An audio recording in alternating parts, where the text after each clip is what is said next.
Good evening. The darkness outside your window holds more than shadows. It holds memories of things that happened to people just like you, in homes just like yours. Tonight, we'll walk through 50 true accounts that will make you question every creak, every whisper of wind, every moment you thought you were alone. These aren't just stories, they're warnings. And by the time we're finished, you'll understand why some doors should never be left unlocked. Story 1. The breathing in the walls. Sarah Chen thought the old Victorian house in Portland was a steal at that price. 3 bedrooms, original hardwood floors, and a basement that stretched the entire length of the house. What she didn't know was why the previous owner had left so suddenly, abandoning most of his furniture and personal belongings. The first night, Sarah heard it, a soft, rhythmic sound coming from somewhere inside the walls. At first, she dismissed it as the old house settling, pipes expanding and contracting. But as she lay in bed, listening more carefully, she realized the sound had a pattern: in, out, like someone breathing. She pressed her ear to the wall. The breathing was clearer now, definitely human, and it seemed to be coming from the space between her bedroom wall and the bathroom. But that was impossible. She'd seen the house blueprints. There was no space there large enough for a person. Over the next few weeks, the breathing grew louder. Sarah could hear it during the day now, following her from room to room. She called contractors, had them check the walls, the plumbing, the electrical. Nothing. They found nothing. Then one night, she woke to find her bedroom door standing open. She always closed it. Always. And the breathing wasn't coming from the walls anymore. It was coming from the hallway, just outside her room. Sarah crept to the doorway and peered out. The hallway was empty, but she could see into the bathroom at the end of the hall.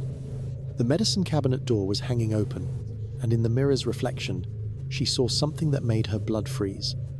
A pale, gaunt face staring back at her from inside the wall cavity behind the mirror. The face was smiling, and its chest was rising and falling in that same rhythmic pattern she'd been hearing for weeks. The next morning, Sarah called the previous owner. Through tears, he told her the truth. His brother had been living in the walls for months, accessing the house through a hidden entrance in the basement. He'd been watching, listening, learning their routines. The brother had disappeared one night, and they'd assumed he'd left town. Sarah ran to the basement and found a carefully concealed doorway leading to a network of passages between the walls. Inside, she discovered a makeshift living space complete with a bed, dozens of photographs of her sleeping, and a journal documenting her daily routine in meticulous detail. The breathing had stopped, but Sarah knew he was still there, somewhere in the walls, waiting for her to let her guard down again. Story 2. The neighbor who watched. Mark Thompson prided himself on being observant. As a security consultant, he noticed details others missed. So when he moved into the quiet suburban neighborhood in Columbus, Ohio, he immediately noticed Mrs. Garrett, the elderly woman who lived across the street. She was always at her window, always. Morning, noon, and night, Mrs. Garrett stood at her living room window, perfectly still, watching the street. At first, Mark thought she was just a lonely widow keeping track of the neighborhood, but as days turned to weeks, he began to realize something was wrong. Mrs. Garrett never moved, never turned away, never even seemed to blink. She stood at the exact same spot, at the exact same angle, staring directly at his house. When he left for work, she was watching. When he returned, she was still there. When he woke up at 3 a.m. to get a glass of water, she was there, a pale silhouette in the darkened window. Mark began taking photos, documenting her vigil. In every single picture, taken at different times of day and night, Mrs. Garrett was in the exact same position. He started timing her. 12 hours. 16 hours. 24 hours. She never moved. Concerned, Mark decided to approach the house. He knocked on the door, called out, even walked around the property. No answer. The house appeared empty except for that figure in the window. He called the police for a welfare check. The officers found the house locked tight. They had to break down the door to enter. Inside, they discovered Mrs. Garrett's body in the living room, positioned at the window. She'd been dead for at least 3 weeks. But that wasn't the disturbing part. The disturbing part was what they found in her house. The walls were covered with photographs of Mark, hundreds of them. Pictures of him sleeping, eating, showering, taken with a powerful telephoto lens, and in the center of the room, a telescope pointed directly at his bedroom window. The police determined she'd been watching him for months before her death, documenting his every move. But here's what haunted Mark. If Mrs. Garrett had been dead for 3 weeks, who had been standing at the window? Who had been watching him all this time? The next night, Mark looked across the street. The figure was still there, still watching, but now he could see it clearly in the moonlight. It wasn't Mrs. Garrett. It was someone else entirely, someone who had been using her house, her death, as the perfect cover to continue the surveillance. Story 3. The sound of footsteps above. Jennifer Walsh's apartment was on the top floor of a converted warehouse in Seattle. She'd specifically chosen it because there was no one above her, no footsteps, no noise from upstairs neighbors. She valued her quiet, her peace, her solitude, which made the footsteps above her ceiling all the more terrifying. They started on a Tuesday night in October. Slow, deliberate steps pacing back and forth across the length of her apartment. Jennifer grabbed a flashlight and went up to the roof to investigate.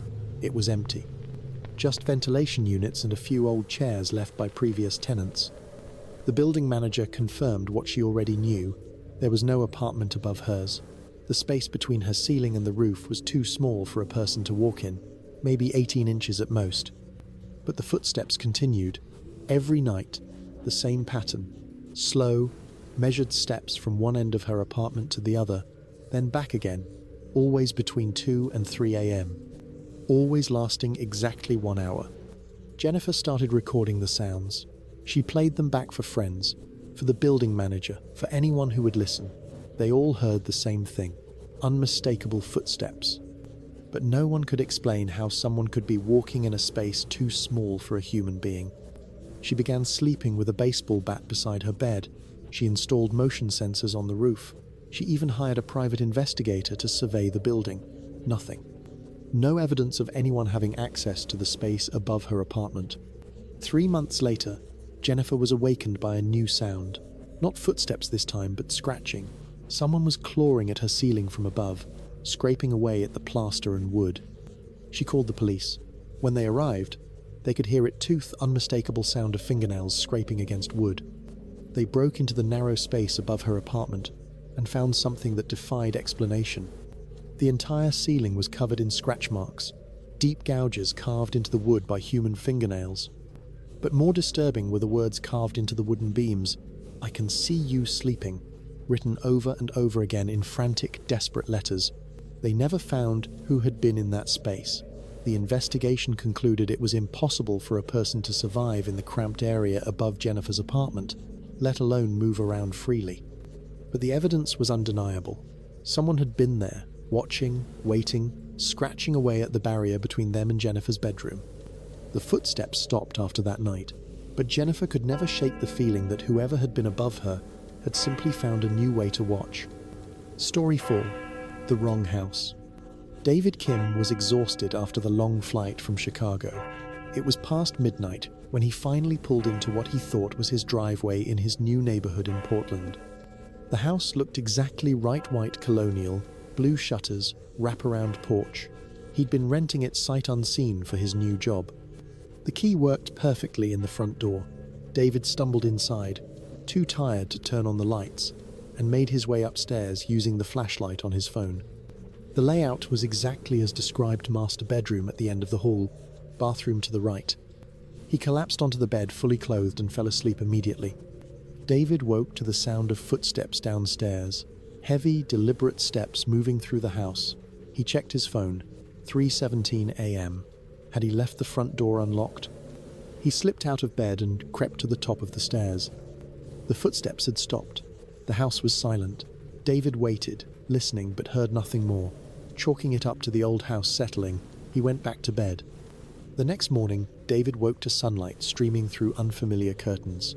As his eyes adjusted, he realized something was wrong. The room was different. The furniture wasn't what he'd expected. The walls were painted a different color. He heard voices downstairs. A woman's voice, then a man's, then children. A family having breakfast. David's blood ran cold as he realized the truth. This wasn't his house. He'd broken into someone else's home. Panic set in. He checked his phone for the address he'd been given. 1247 Maple Street. He looked out the window at the house number, 1274. In his exhaustion, he'd misread the address and entered the wrong house. But how had his key worked? David crept downstairs, avoiding the family in the kitchen, and examined the front door. The lock was broken, had been for some time. His key hadn't opened, simply pushed it open. As David prepared to slip out the back door, he overheard the family's conversation in the kitchen. The woman was saying, "Heard someone upstairs last night." "Footsteps in Bobby's room."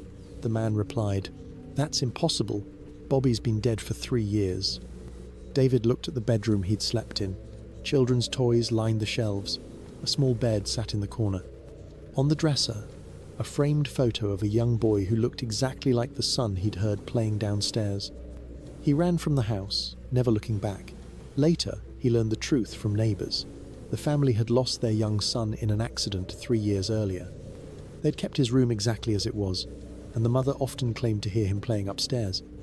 David had spent the night in a dead child's bedroom, in a house where he didn't belong, welcomed by a family who thought he was someone else entirely. Story 5. The Babysitter's Discovery. Emma Rodriguez had been babysitting for the Hendersons for 2 years. She knew their routine, their house, their kids. 8-year-old Chloe and 5-year-old Max were easy kids to watch, and the Hendersons always left detailed instructions and emergency contacts. That Friday night seemed no different. The parents left for their dinner date, the kids went to bed without fuss, and Emma settled in to watch Netflix in the living room. She'd done this dozens of times before. Around 10 p.m, Emma heard a strange noise from upstairs. Not the usual sounds of kids getting up for water or the bathroom, but something else. A soft tapping, like fingernails on glass. She paused the show and listened. The tapping continued, rhythmic and persistent. Emma climbed the stairs to investigate. The sound was coming from Chloe's room. She knocked softly and pushed the door open. Chloe was fast asleep, but her bedroom window was open. The tapping was coming from outside. Emma approached the window and looked out. The second-story window faced the backyard, and there was no way anyone could reach it from the ground. But there, pressed against the glass, was a handprint. Large, adult-sized, and distinctly visible in the condensation. She closed the window and locked it, checking on Max before heading back downstairs. But the tapping started again, this time from a different window. Emma checked every room, every window, but found nothing unusual except for more handprints on the glass, always on the outside, always too high to reach from the ground. When the Hendersons returned, Emma told them about the incident. Mr. Henderson's face went pale. He asked Emma to stay while he called the police. As they waited, he explained that this had happened before, 3 years ago, with their previous babysitter. Someone had been lurking around their house, leaving handprints on the children's bedroom windows. The police arrived and searched the property. They found footprints in the soft earth around the house and discovered something that made Emma's blood run cold, a tall ladder hidden in the woods behind the house, positioned perfectly to reach the second-story windows. But that wasn't the worst part. The worst part was what they found at the base of the ladder, a notebook filled with detailed observations about the family's routine, the children's bedtime schedule, and Emma's babysitting dates. Someone had been planning this for months. The police never caught the intruder. The case went cold, but Emma learned something from Mrs. Henderson that she'd never forget. The previous babysitter had quit suddenly 3 years ago, claiming someone had been watching her through the windows. She'd reported feeling like someone was in the house with her, even when she was alone. Emma never babysat for the Hendersons again, but sometimes late at night, she wondered if the person with the ladder had simply found a new family to watch. Story 6. The Midnight Visitor. Tom Bradley lived alone in a small ranch house in suburban Denver. He was a light sleeper, which made what happened on that Tuesday night in November all the more disturbing.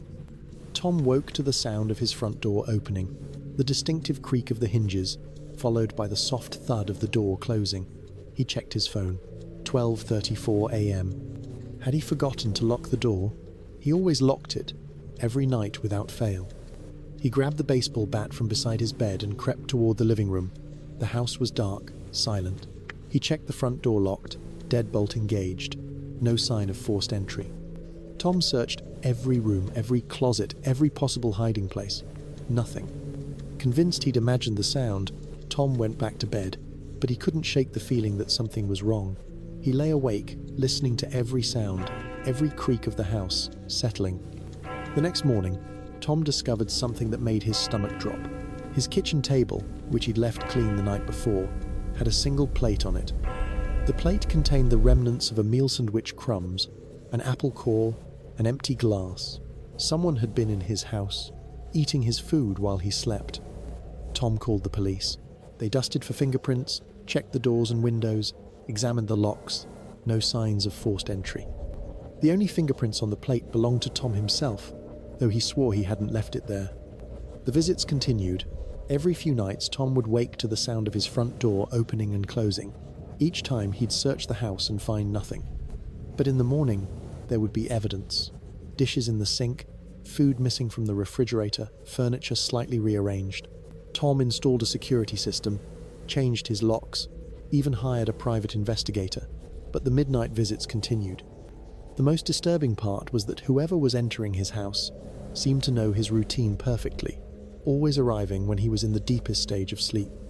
After 3 months of terror, Tom decided to stay awake all night, hidden in his bedroom closet with a video camera. At 12:34 a.m., he heard the familiar sound of his front door opening. This time he was ready to catch the intruder. Through the closet door, Tom watched as a figure moved through his house. The person was tall, thin, and moved with complete familiarity, as if they'd been there many times before. The figure went to the kitchen and began preparing food, moving around the space like they owned it. Tom's blood froze when he realized what he was seeing. The person in his house was his neighbor, Mrs. Patterson, the elderly woman who lived next door. She had a key to his house. He'd given it to her months ago for emergencies, but she was supposed to be in a nursing home. Her family had moved her there after her dementia diagnosis. Tom called the police from his closet. When they arrived, they found Mrs. Patterson in his kitchen, confused and disoriented. She'd been wandering away from the nursing home regularly, using her key to enter Tom's house because she thought it was her own home from 40 years ago. The nursing home staff had been reporting her missing on the nights she'd visited Tom, but they'd never thought to look next door. Mrs. Patterson had been living a double life, spending her days in the nursing home and her nights in Tom's house, believing she was home. Story 7. The apartment with 2 tenants. Lisa Chen thought she'd found the perfect apartment in San Francisco. 1 bedroom, great location, and surprisingly affordable for the area. The landlord, Mr. Williams, seemed eager to rent it quickly, which should have been her first warning sign. Lisa moved in on a Saturday and spent the weekend unpacking. Everything seemed normal until Monday morning, when she woke to find her coffee maker already brewing and 2 cups set out on the counter. She lived alone and didn't remember preparing coffee the night before. She chalked it up to stress and fatigue from the move, but strange things kept happening. Her food disappeared from the refrigerator. Her furniture was rearranged. Her bathroom products were moved around. It was as if someone else was living in her apartment. Lisa confronted the landlord. Mr. Williams seemed genuinely surprised by her complaints and assured her she was the only tenant. He showed her the lease agreement, her copy of the keys, and building records. According to all documentation, Lisa was the sole occupant of apartment 4B. But the evidence kept mounting. Lisa would come home from work to find her bed made differently than she'd left it. Her television would be on different channels. Her books would be arranged in new orders. Someone was definitely living in her apartment when she wasn't there.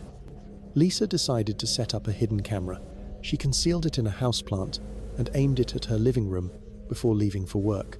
When she returned that evening, she immediately checked the footage. What she saw made her question her sanity. A man, roughly her age, was living in her apartment during the day.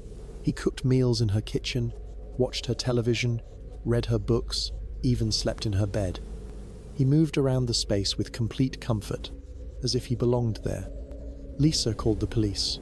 When they arrived, they found the man still in her apartment, calmly preparing dinner. His name was David Martinez, and he claimed to be the rightful tenant of apartment 4B.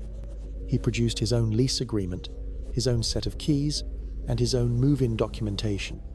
The police investigation revealed the truth.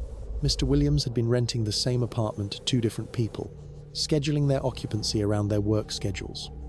Lisa worked days, David worked nights. They'd been unknowingly sharing the apartment for weeks. But that wasn't the most disturbing part. The most disturbing part was what they found in David's belongings. Dozens of photographs of Lisa sleeping, eating, and going about her daily routine. He'd been watching her, studying her, learning her habits for weeks. David claimed he thought Lisa was a ghost, that he'd been sharing his apartment with a spirit, but the photographs suggested something much more sinister. He'd been documenting her life, her routine, her vulnerabilities. Story 8. The House That Remembered. When the Johnsons bought the Victorian house in Salem, Massachusetts, they knew it had a history. Built in 1892, it had housed 7 different families over the decades.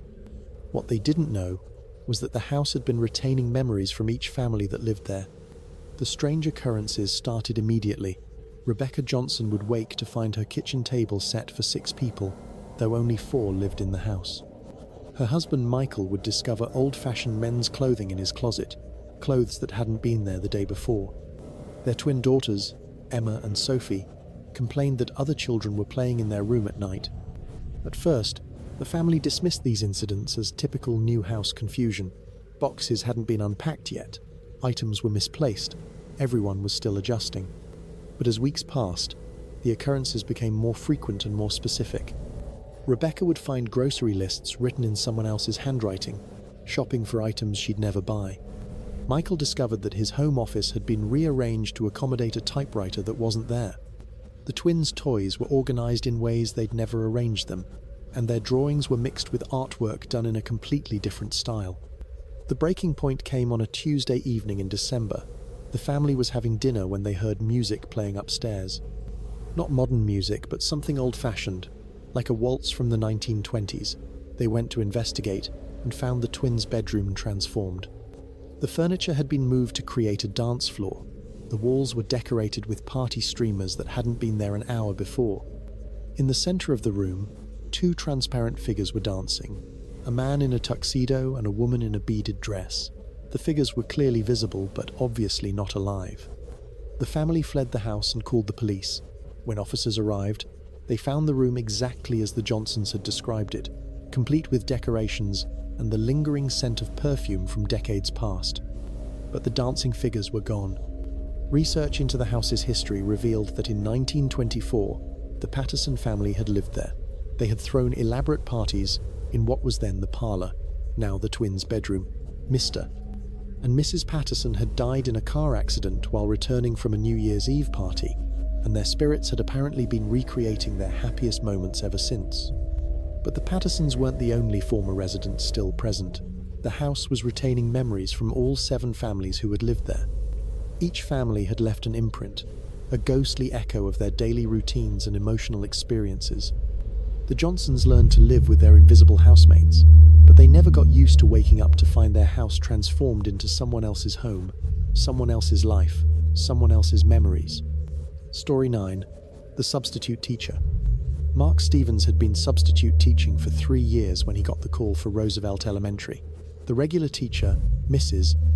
Gardner, had called in sick, and they needed someone to cover her 3rd grade class. It was a straightforward assignment in a nice neighborhood school. Nothing seemed unusual about it. Mark arrived early to familiarize himself with the classroom and lesson plans. The room was typical for a 3rd grade class: colorful posters, reading corner, small desks arranged in clusters. But as he looked more closely, he noticed something odd. There were 23 desks, but the class roster only listed 22 students. He asked the principal about the discrepancy. Mrs. Rodriguez seemed confused and counted the desks herself. "That's strange," she said. "We should only have 22 desks. I'll have maintenance remove the extra one." But when maintenance arrived, they couldn't determine which desk was the extra one. Each desk had a student's name, a folder with their work, and personal items. Every desk appeared to belong to a legitimate student. Mark began teaching the lesson, and 22 students filed into the classroom. But as he took attendance, he noticed something disturbing. Every student was accounted for, but someone was sitting in the 23rd desk. a small girl with dark hair and a blue dress, raising her hand enthusiastically along with the other students. Mark checked his roster again. There was no student by that name. He asked the other students about their classmate, but they seemed confused by his questions. To them, she was just another student, had always been part of their class. During recess, Mark approached the girl directly. "What's your name, sweetheart?" he asked. She looked up at him with large, serious eyes and said, "I'm Sarah.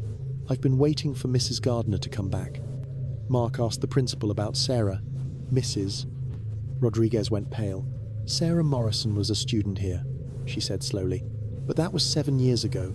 She died in a car accident during winter break. Mrs. Gardner was her teacher." Mark returned to the classroom, but Sarah was gone. Her desk was empty, though her folder remained, filled with schoolwork dated from 7 years ago. The other students didn't seem to notice her absence. After school, Mark spoke with Mrs. Gardner over the phone. She broke down crying.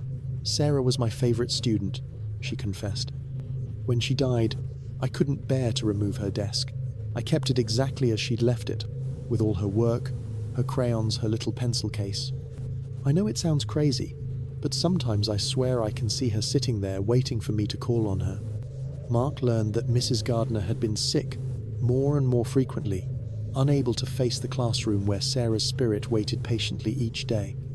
The substitute teachers before Mark had all reported strange incidents: a student who appeared and disappeared, work that completed itself, a small voice answering questions from an empty desk. Story 10. The Airbnb Guest. Rachel Martinez booked the Airbnb for a weekend getaway in Portland. The listing showed a charming guest house behind a main residence, completely private and perfect for a solo retreat. The host, Jennifer, seemed friendly and accommodating in their messages. Rachel arrived on Friday evening and was greeted by Jennifer, who showed her around the property. The guest house was exactly as advertised: cozy, clean, and secluded.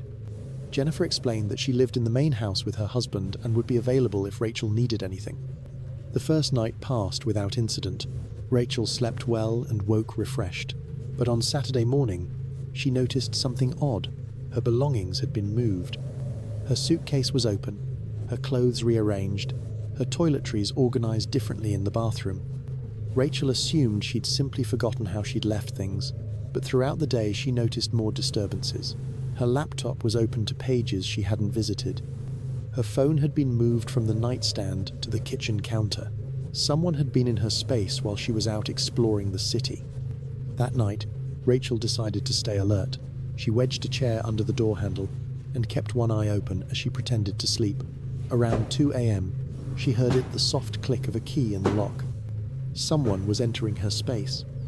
Rachel remained perfectly still, watching through barely open eyes. A figure crept into the room, moving with practiced silence. It was Jennifer, the host, carrying a small flashlight and wearing all black. She began going through Rachel's belongings, examining her laptop, her phone, her personal items. Rachel waited until Jennifer left before moving. She checked her belongings and discovered that Jennifer had been taking photos of her personal documents, her driver's license, her credit cards, her passport. More disturbing, she found a hidden camera in the bedroom, positioned to record everything. The next morning, Rachel confronted Jennifer. The host became defensive, claiming she needed to document her guests for security purposes. But Rachel had found something else during her investigation: a folder full of photos and personal information from previous guests, all women traveling alone. Rachel reported the incident to Airbnb and the police. The investigation revealed that Jennifer had been operating an elaborate identity theft scheme, using her rental property to gather personal information from vulnerable guests. She'd been photographing documents, recording conversations, and building detailed profiles of women who stayed at her property.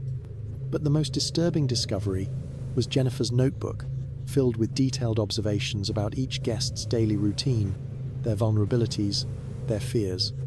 She'd been studying them, learning their habits, preparing for something more sinister than simple identity theft.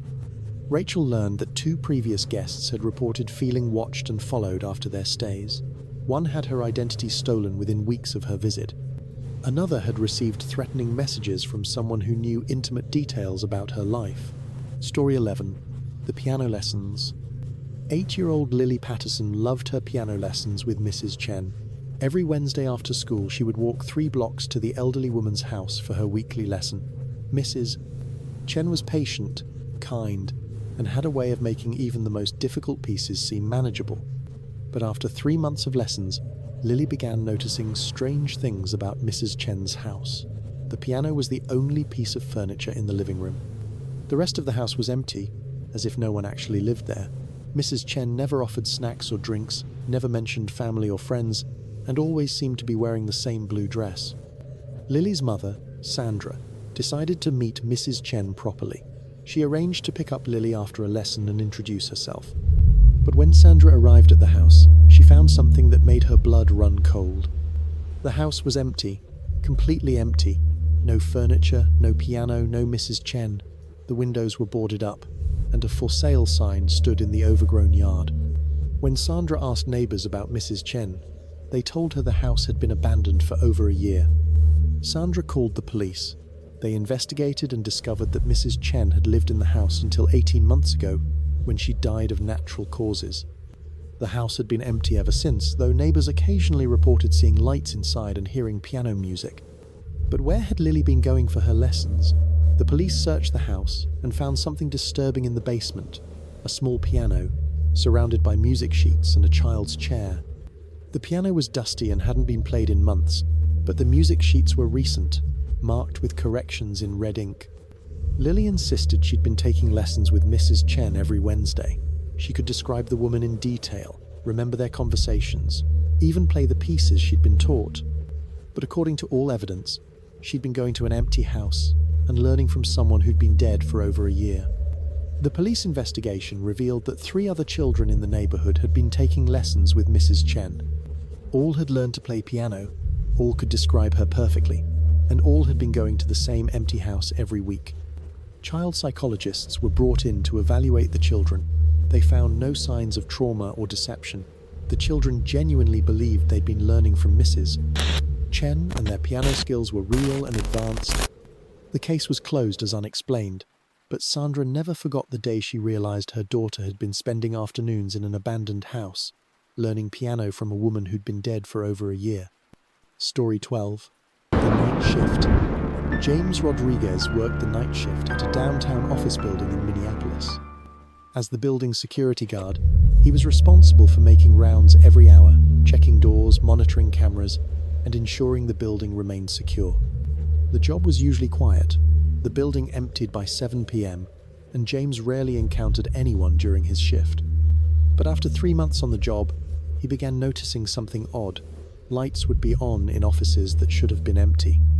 At first, James assumed people were working late and simply forgot to turn off their lights. But when he checked the offices, they were always empty. And the lights weren't just on, they were arranged in patterns, as if someone was using them to send a message. James reported the incidents to his supervisor, who checked with the building's tenants. No one was working late. No one had access to the building after hours, except James and the cleaning crew, who worked from 6 to 8 p.m. The incidents escalated. James began finding elevators running between floors with no one calling them. Office doors would be open when he knew he'd checked them locked. Computer screens would be on, displaying documents that hadn't been there during his previous round. The breaking point came on a Tuesday night in February. James was making his 2 a.m. rounds when he heard typing coming from the 7th floor. He took the elevator up and found the entire floor lit up, with every computer running and the sound of typing coming from multiple offices. But when James investigated, every office was empty. The computers were on, documents were open, but no one was there. The typing continued, even as he watched the empty keyboards. James called the police. When they arrived, they found the building exactly as James had described. Every computer on the 7th floor was active, with documents being typed in real time by invisible hands. The police witnessed words appearing on screens, emails being sent, and files being created and saved. The investigation revealed that the 7th floor had been the site of a tragedy 3 years earlier. A software company had been working on a crucial project with an impossible deadline. The stress had driven 5 employees to work around the clock for weeks, surviving on caffeine and determination. All 5 employees had suffered heart attacks within a 2-week period, dying at their desks while working on the project. The company had relocated, and the floor had remained empty ever since. But the employees' spirits had apparently remained, continuing to work on their project, typing invisibly through the night, trying to meet a deadline that would never come. Story 13. The Grocery Store Stalker. Maria Santos worked at a small grocery store in a quiet suburban neighborhood. She'd been a cashier there for 2 years and knew most of the regular customers by name. But in recent months, she'd noticed one customer who made her increasingly uncomfortable. He was a middle-aged man who always shopped alone, always paid in cash, and always seemed to be watching her. He never spoke beyond the necessary pleasantries, but Maria could feel his eyes on her throughout his visits. He would linger in the store, pretending to shop while actually observing her interactions with other customers. Maria mentioned her concerns to her manager, who agreed to keep an eye on the customer. But the man's behavior wasn't technically threatening. He was just shopping, after all. There was nothing they could do unless he actually did something inappropriate. The situation escalated when Maria began seeing the man outside of work. He would be at the gas station when she stopped for coffee. He would be at the grocery store across town when she shopped for her own groceries. He would be walking past her apartment building when she came home from work. Maria started documenting these encounters, taking photos when possible and keeping a log of when and where she saw him. The pattern was clear. He was following her, learning her routine, studying her life outside of work. When Maria finally contacted the police, they took her concerns seriously. They ran the man's credit card information from the store's records and discovered something disturbing. His name was Robert Hayes, and he had a history of stalking women. But that wasn't the most frightening part. The most frightening part was what they found when they searched his apartment. The walls were covered with photographs of Maria, hundreds of them, taken over several months. Photos of her at work, at home, at the grocery store, even sleeping through her bedroom window. Robert had been documenting Maria's life in meticulous detail. He had her work schedule, her home address, her daily routines, even the names of her friends and family members. He'd been planning something, building towards some kind of confrontation or encounter. The police arrested Robert, but the investigation revealed the true scope of his obsession. He'd been following Maria for 8 months, long before she'd noticed him. He'd applied for a job at the grocery store to get closer to her. He'd rented an apartment across from hers to watch her at home. He'd been living his life around her schedule, her movements, her existence. Maria learned that Robert had done this before. 3 other women in different cities had been the subjects of his obsession. One had moved across the country to escape him. Another had obtained a restraining order that he'd violated repeatedly. The third had simply disappeared one day, and her case remained unsolved. Story 14. The Inherited House. When Margaret Thompson inherited her great-aunt's house in rural Vermont, she thought it was a blessing. The mortgage on her apartment was crushing her, and the old farmhouse offered a chance to start fresh. Her great-aunt Eleanor had been a recluse who'd lived alone for decades, and the house had been empty for 2 years since her death. Margaret moved in on a crisp October morning. The house was exactly as Eleanor had left it, furniture covered in sheets, personal belongings untouched, even food still in the kitchen cabinets. It was like stepping into a time capsule. The first few nights were peaceful.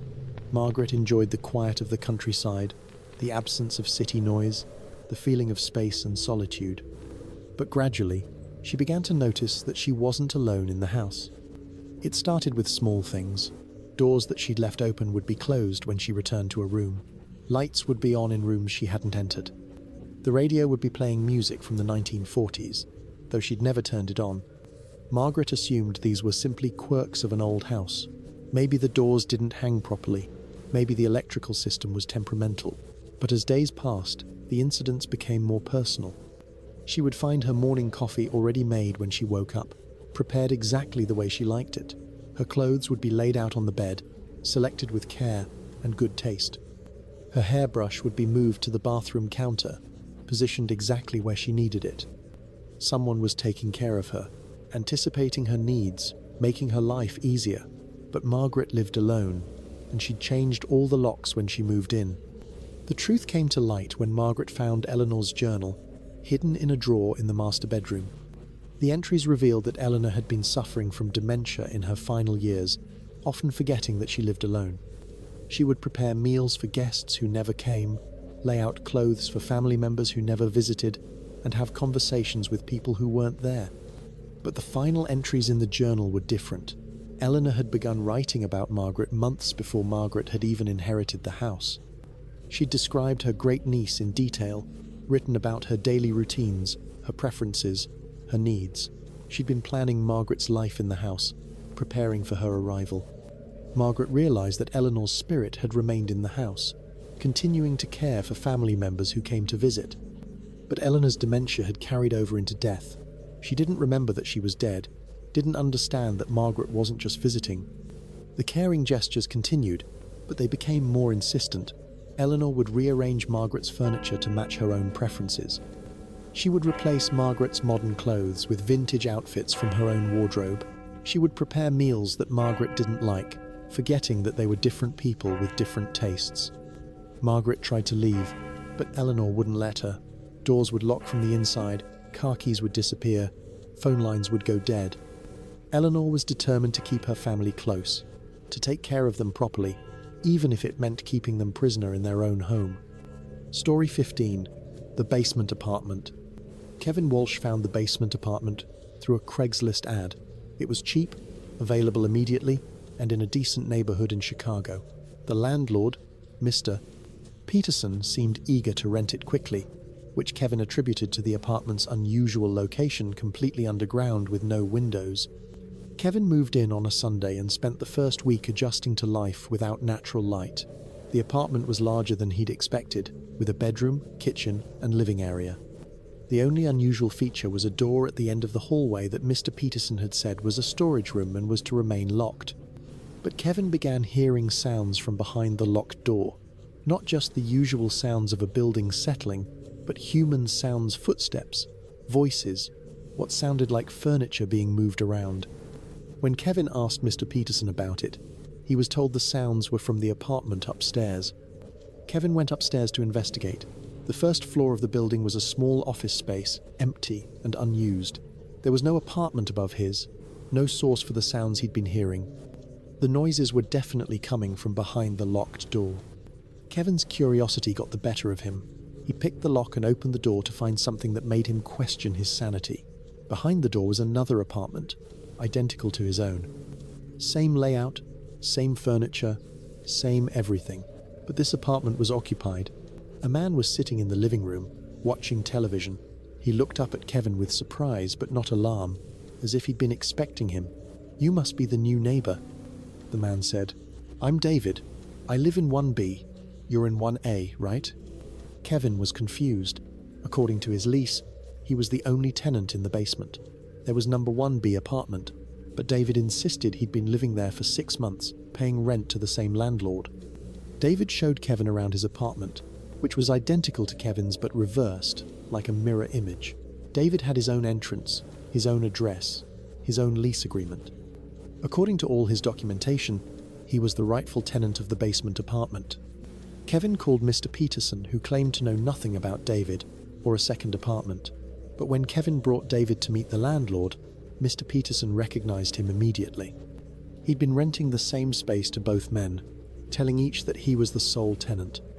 The investigation revealed that the basement had been divided into 2 apartments using a false wall. Kevin and David had been living side by side for weeks, sharing utilities, sharing space, sharing an existence that neither of them knew about. But the most disturbing discovery was what they found in Mr. Peterson's records. He'd been doing this for years, renting the same spaces to multiple tenants, collecting double rent, and telling each tenant that the sounds they heard were just the building settling. Kevin and David learned that they weren't Mr. Peterson's only victims. He'd been running similar scams in properties across the city, creating false walls, fake apartments, and collecting rent from multiple tenants living in the same space. Story 16. The Carpool. Susan Martinez had been carpooling with her co-worker Janet for 3 months. They worked at the same office building, lived in the same neighborhood, and had similar schedules. It was a convenient arrangement that saved both women money and time. But Susan began noticing odd things about Janet's behavior during their drives. Janet would take unusual routes, making unnecessary detours through residential neighborhoods. She would drive slowly past certain houses, sometimes stopping to stare at them for several minutes. When Susan asked about the detours, Janet would claim she was avoiding traffic or looking for a new place to live. But Susan noticed that Janet always drove past the same houses, always showed interest in the same properties, always seemed to know who lived there. Susan started paying closer attention to Janet's routes. She realized that Janet was driving past the homes of their co-workers, spending time outside the houses of people they worked with. She would point out details about their colleagues' personal lives, details she couldn't have known from workplace conversations. The situation escalated when Susan discovered that Janet had been taking photos during their drives. She'd been documenting their co-workers' homes, their cars, their family members. She had detailed information about their personal lives, their routines, their vulnerabilities. Susan confronted Janet about the photographs. Janet became defensive, claiming she was just curious about where their colleagues lived. But Susan had found something LC notebook filled with detailed observations about their co-workers' personal lives, their relationships, their financial situations. Janet had been using their carpool arrangement to conduct surveillance on their colleagues. She'd been learning about their personal lives, their routines, their secrets. She'd been building files on everyone they worked with, documenting their vulnerabilities for some unknown purpose. Susan reported Janet to their supervisor and the police. The investigation revealed that Janet had been using information gathered during her surveillance to blackmail colleagues. She'd been threatening to expose their personal secrets unless they paid her money or gave her favorable treatment at work. But the most disturbing discovery was what Janet had been planning. She'd been building detailed profiles of everyone in their office, learning their weaknesses, their fears, their secrets. She'd been planning to use this information to manipulate and control her co-workers, to build a network of people who were afraid of what she knew about them. Susan learned that Janet had done this before, at previous jobs. She would befriend colleagues, gain their trust, then use that trust to gather information about their personal lives. She'd been fired from several jobs for similar behavior, but she'd always found new victims, new opportunities to exploit. Story 17. The Dog Walker. Amanda Foster loved walking dogs. As a professional dog walker in Seattle, she spent her days with some of the city's most beloved pets. She knew every dog's personality, every owner's preferences, every route through the neighborhood. One of her regular clients was a golden retriever named Max, whose owner, Mrs. Chen, worked long hours and needed someone to walk him every afternoon. Amanda had been walking Max for 6 months when she noticed something unusual about Mrs. Chen's house. The house was always perfectly maintained, but Amanda never saw Mrs. Chen or any signs of life inside. The curtains were always closed, the mail was always collected, but no one ever seemed to be home. Amanda began to wonder if Mrs. Chen actually lived there, or if she was just paying for the service remotely. Amanda's curiosity grew when she realized that Max's food and water dishes were never inside the house. They were always left outside, on the back porch, as if Max lived outdoors. When Amanda asked Mrs. Chen about this, she was told that Max preferred to eat outside. But Amanda noticed that Max was thin, too thin for a well-cared-for dog. His coat was dull, his energy was low, and he seemed hungry all the time. When Amanda fed him treats during their walks, he would devour them desperately, as if he wasn't getting enough food at home. Amanda began bringing extra food for Max, feeding him during their walks and leaving treats on the porch. She started documenting Max's condition, taking photos of his weight loss and changes in behavior. The truth came to light when Amanda arrived for a walk and found Max collapsed on the porch, barely conscious from malnutrition. She rushed him to a veterinary clinic, where she learned something that changed everything.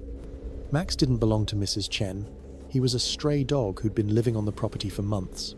Mrs. Chen had been paying Amanda to walk him, but she'd never actually owned him. She'd been using the dog walking service as a way to ensure the stray dog was cared for, without having to take responsibility for him herself. But that wasn't the most disturbing part. The most disturbing part was what Amanda discovered when she investigated Mrs. Chen's identity. There was no Mrs. Chen. The woman who'd been paying for the dog walking service had been using a false name and identity. Amanda learned that the house where Max lived was abandoned, had been for over a year. The mysterious woman had been paying Amanda to care for a stray dog living in an abandoned house, using a false identity to avoid responsibility for the animal's welfare. The investigation revealed that the woman had been doing this with multiple dog walkers across the city, using different names and identities to hire people to care for stray animals. She'd been running an elaborate scheme to outsource animal care while avoiding the legal and financial responsibilities of pet ownership. Story 18. The rideshare driver. Jason Kim had been driving for rideshare companies for 2 years when he picked up a fare that would change his life. The passenger was a young woman named Sarah, who needed a ride from downtown Portland to a residential neighborhood about 20 minutes away. Sarah was quiet during the ride, spending most of the time on her phone. She gave Jason the address and sat in the back seat, occasionally giving directions to help him navigate. It was a routine fare, nothing unusual about it. But when Jason arrived at the destination, Sarah was gone. The back seat was empty, the door was still closed, and there was no sign that anyone had been in his car. Jason checked the address. It was a small house in a quiet neighborhood. He knocked on the door, but no one answered. Jason assumed Sarah had somehow gotten out without him noticing, perhaps while he was focused on finding the correct address. He reported the incident to the rideshare company and thought nothing more of it. But 3 days later, Jason picked up another fare at the same downtown location, a different passenger, a man named David, who needed a ride to the same residential neighborhood. During the ride, David mentioned that he was visiting his sister Sarah, who lived at the exact address Jason had driven to 3 days earlier. Jason mentioned that he'd driven someone named Sarah to that address recently. David went pale. "That's impossible," he said. "My sister Sarah died in a car accident 6 months ago. We're going to visit her grave." Jason's blood ran cold.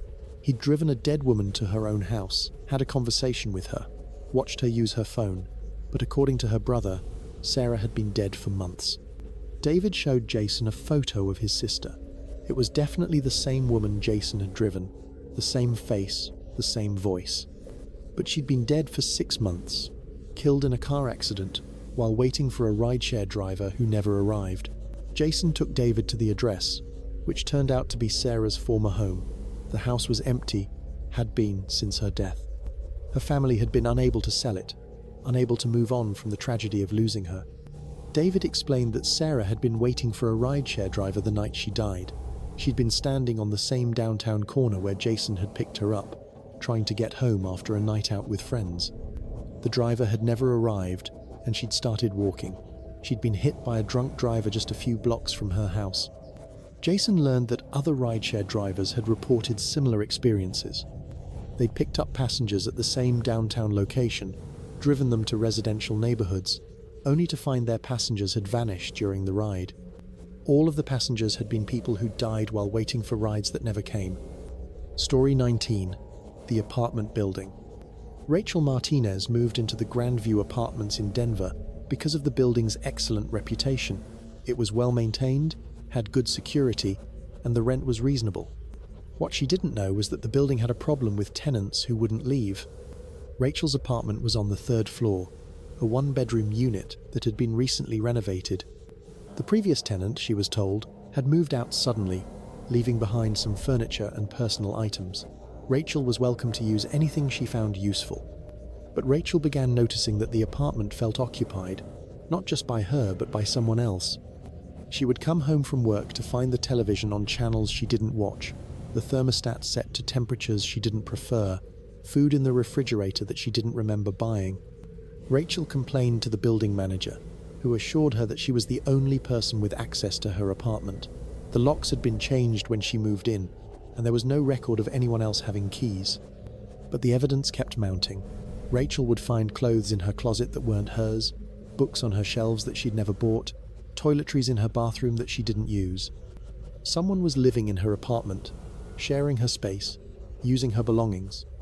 Rachel set up a hidden camera to catch the intruder. When she checked the footage, she saw something that made her question her sanity. A woman, roughly her age, was living in her apartment during the day. She cooked meals in Rachel's kitchen, watched Rachel's television, slept in Rachel's bed. But the woman wasn't breaking in. She was using a key, entering and leaving through the front door with complete authority. She acted like she belonged there, like it was her apartment. Rachel called the police. When they arrived, they found the woman still in the apartment, calmly preparing dinner. Her name was Jennifer Walsh, and she claimed to be the rightful tenant of apartment 3B. She produced a lease agreement, a set of keys, and moving documents. The investigation revealed that the building management had been renting the same apartment to multiple tenants. Rachel and Jennifer had both signed leases for the same unit, both had been given keys, both had been told they were the sole occupant. But that wasn't the most disturbing part. The most disturbing part was what they found when they investigated the building's rental practices. The Grandview Apartments had been double renting units for years, collecting rent from multiple tenants for the same spaces. The building manager had been scheduling tenants around each other's work schedules, ensuring that they rarely encountered each other. Rachel worked days, Jennifer worked nights. They'd been unknowingly sharing the apartment for months, living parallel lives in the same space. The police discovered that this had been happening throughout the building. Multiple tenants were unknowingly sharing apartments, living in the same spaces at different times, completely unaware of each other's existence. Story 20. The Bookstore. Emily Chen loved working at the small independent bookstore in downtown Seattle. It was quiet, peaceful, and filled with the kind of customers who appreciated good literature. But after 6 months on the job, Emily began noticing something odd about one particular customer. The man came in every Tuesday afternoon, always at the same time, always looking for the same type of book. He was tall, thin, and spoke in a soft voice that was barely audible. He would spend hours browsing the shelves, but he never bought anything. Emily tried to help him find what he was looking for, but he was always vague about his interests. He would mention wanting books about people who disappear, or stories about women who live alone. His requests were strange, but Emily assumed he was just an eccentric reader. But Emily began noticing that the man was taking notes while he browsed. He would pull out a small notebook and write down titles, authors, and what appeared to be detailed observations about the books he was examining. He seemed particularly interested in memoirs and autobiographies by women. Emily's concern grew when she realized that the man was also taking notes about the customers. He would observe women who came into the store, writing down descriptions of their appearance, their clothing, their behavior. He seemed to be studying them, learning about them. Emily reported her concerns to the store manager, who agreed to keep an eye on the customer. But the man's behavior wasn't technically threatening, he was just browsing and taking notes. There was nothing they could do unless he actually did something inappropriate. The situation escalated when Emily discovered that the man had been following customers home from the bookstore. One of the regular customers, a young woman named Sarah, mentioned that she'd been seeing the same man from the bookstore in her neighborhood, always at a distance, always watching. Emily contacted the police, who investigated the man's activities. They discovered that his name was Robert Hayes, and he had a history of stalking women. He'd been using the bookstore as a hunting ground, studying potential victims and learning about their interests and habits. But the most disturbing discovery was what they found in Robert's apartment. He had detailed files on dozens of women, all customers of the bookstore. He'd been documenting their reading preferences, their personal information, their daily routines. He'd been building profiles of potential victims, using their book choices to learn about their personalities and vulnerabilities. Robert had been using the bookstore's customer database to gather information about women who lived alone, who were new to the city, who might be vulnerable to his advances. He'd been planning to approach them, to use their shared love of books as a way to gain their trust and access to their lives. Story 21. The Substitute Family. When Lisa Thompson agreed to house sit for the Johnson family while they were on vacation, she thought it would be a peaceful week. The Johnsons lived in a beautiful suburban home, had well-behaved pets, and left detailed instructions for everything she might need. But Lisa began to feel like she wasn't alone in the house, not just because of the pets, but because of something else. She would hear footsteps upstairs when she was downstairs, voices in other rooms when she was watching television, doors opening and closing when she was in bed. Lisa assumed these were just the normal sounds of an unfamiliar house, but as days passed, the sounds became more specific, more human.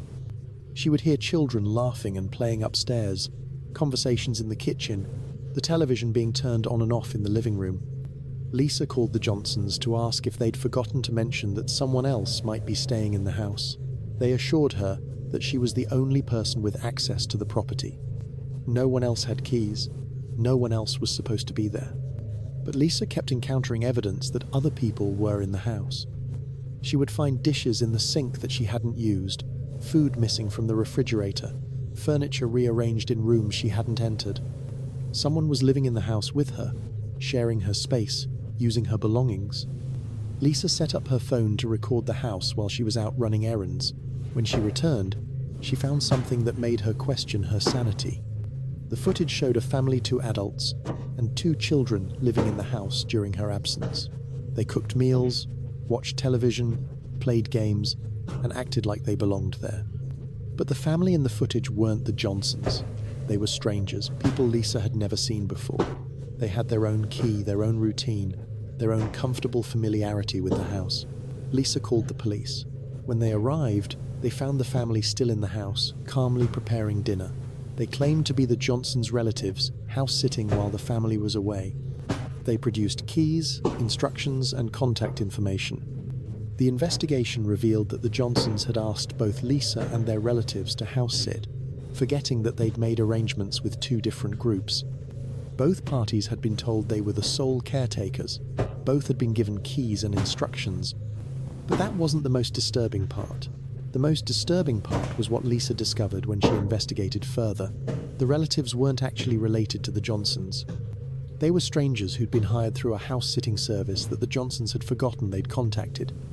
Lisa learned that the house-sitting service had been placing people in homes without properly coordinating with the homeowners.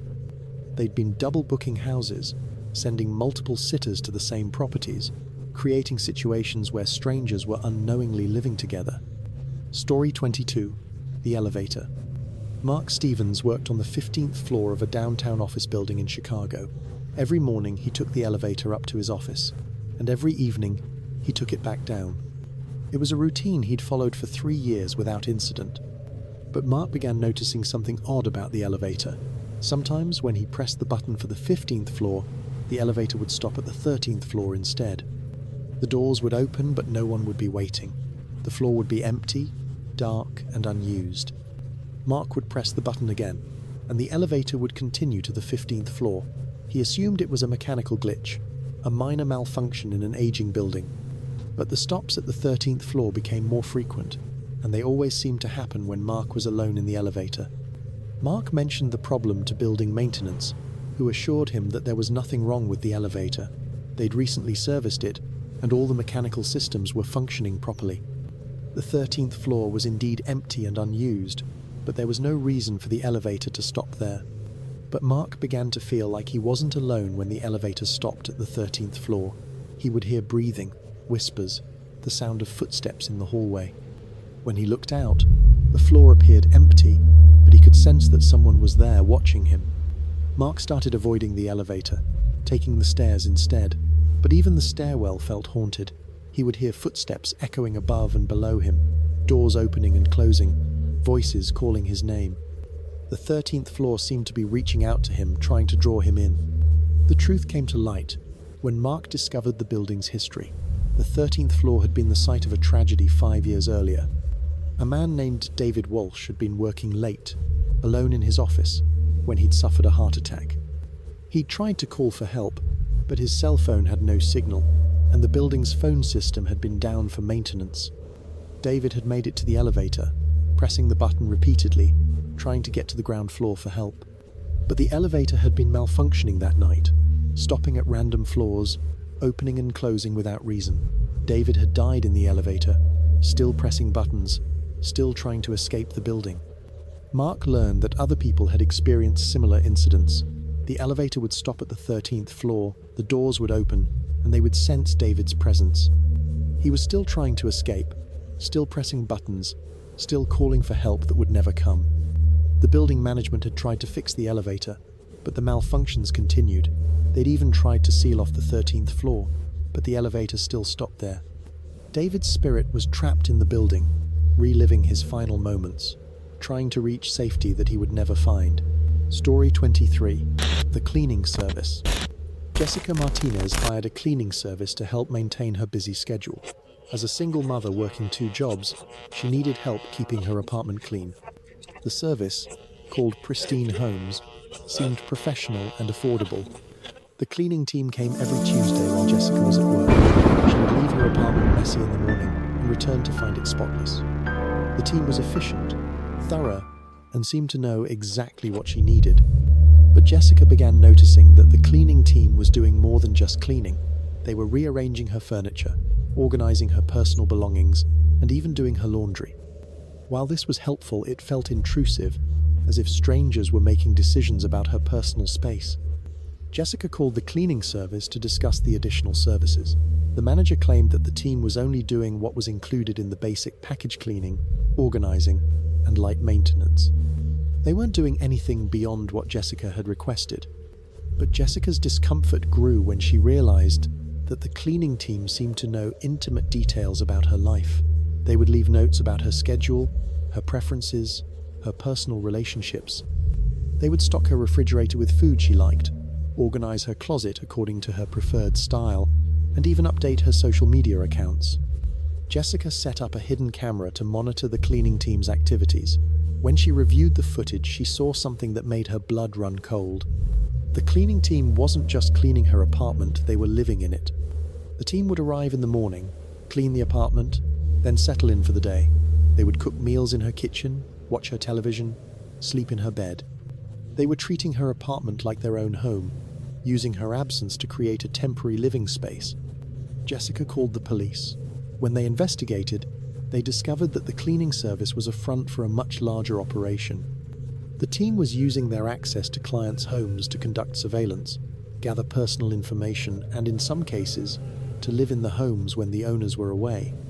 But the most disturbing discovery was what they found in the cleaning service's records.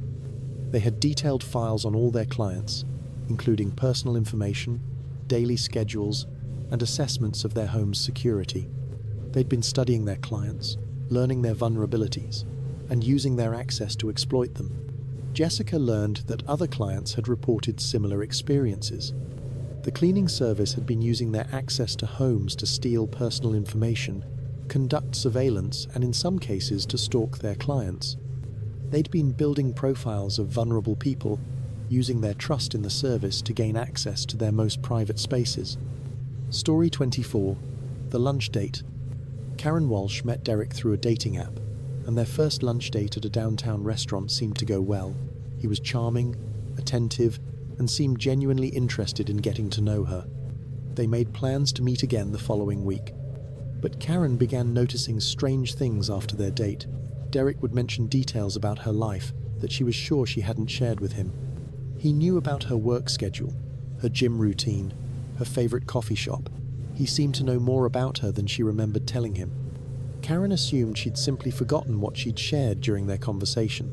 But as they continued dating, Derek's knowledge of her life became more detailed and more specific. He knew about her childhood, her family, her past relationships. He knew things that weren't public information, things that would have required research to discover. Karen became suspicious when Derek mentioned something about her ex-boyfriend that she'd never told him. She confronted him about how he'd learned this information, and he claimed she'd mentioned it during one of their dates. But Karen knew she'd never discussed her ex-boyfriend with Derek. Karen decided to investigate Derek's background. She discovered that his social media profiles were recent, created just a few months before they'd met. His photos seemed staged, his personal information was vague, and he had very few friends or connections. The truth came to light when Karen discovered that Derek had been hired by her ex-boyfriend to spy on her. Her ex had been unable to accept their breakup and had paid Derek to get close to her, to learn about her new life, her new relationships, her emotional state. Derek had been conducting surveillance on Karen for months before they'd met. He'd been studying her routine, her preferences, her vulnerabilities. He'd been building a profile of her life so he could approach her with confidence, knowing exactly what to say and how to act. Karen learned that Derek had done this before. He'd been hired by jealous ex-partners, suspicious spouses, and obsessive admirers to get close to their targets. He'd been using dating apps to approach his victims, pretending to be interested in relationships while actually conducting surveillance. The investigation revealed that Derek had been working with a network of people who specialized in relationship espionage. They would gather information about their targets, create false identities, and approach them through dating apps and social media. They'd been exploiting people's desire for connection to gain access to their most private lives. Story 25. The Parking Garage. Amanda Foster worked downtown and parked in the same parking garage every day. It was convenient, secure, and close to her office building. She'd been parking there for 2 years without incident, always using the same spot on the 3rd level.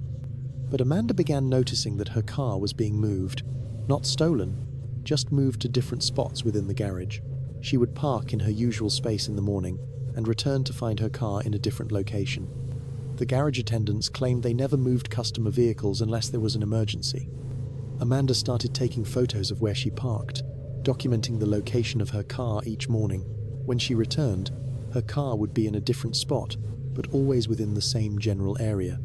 Someone was moving her car, but they weren't stealing it or damaging it. Amanda reported the incidents to the garage management, who reviewed the security footage. They found something disturbing.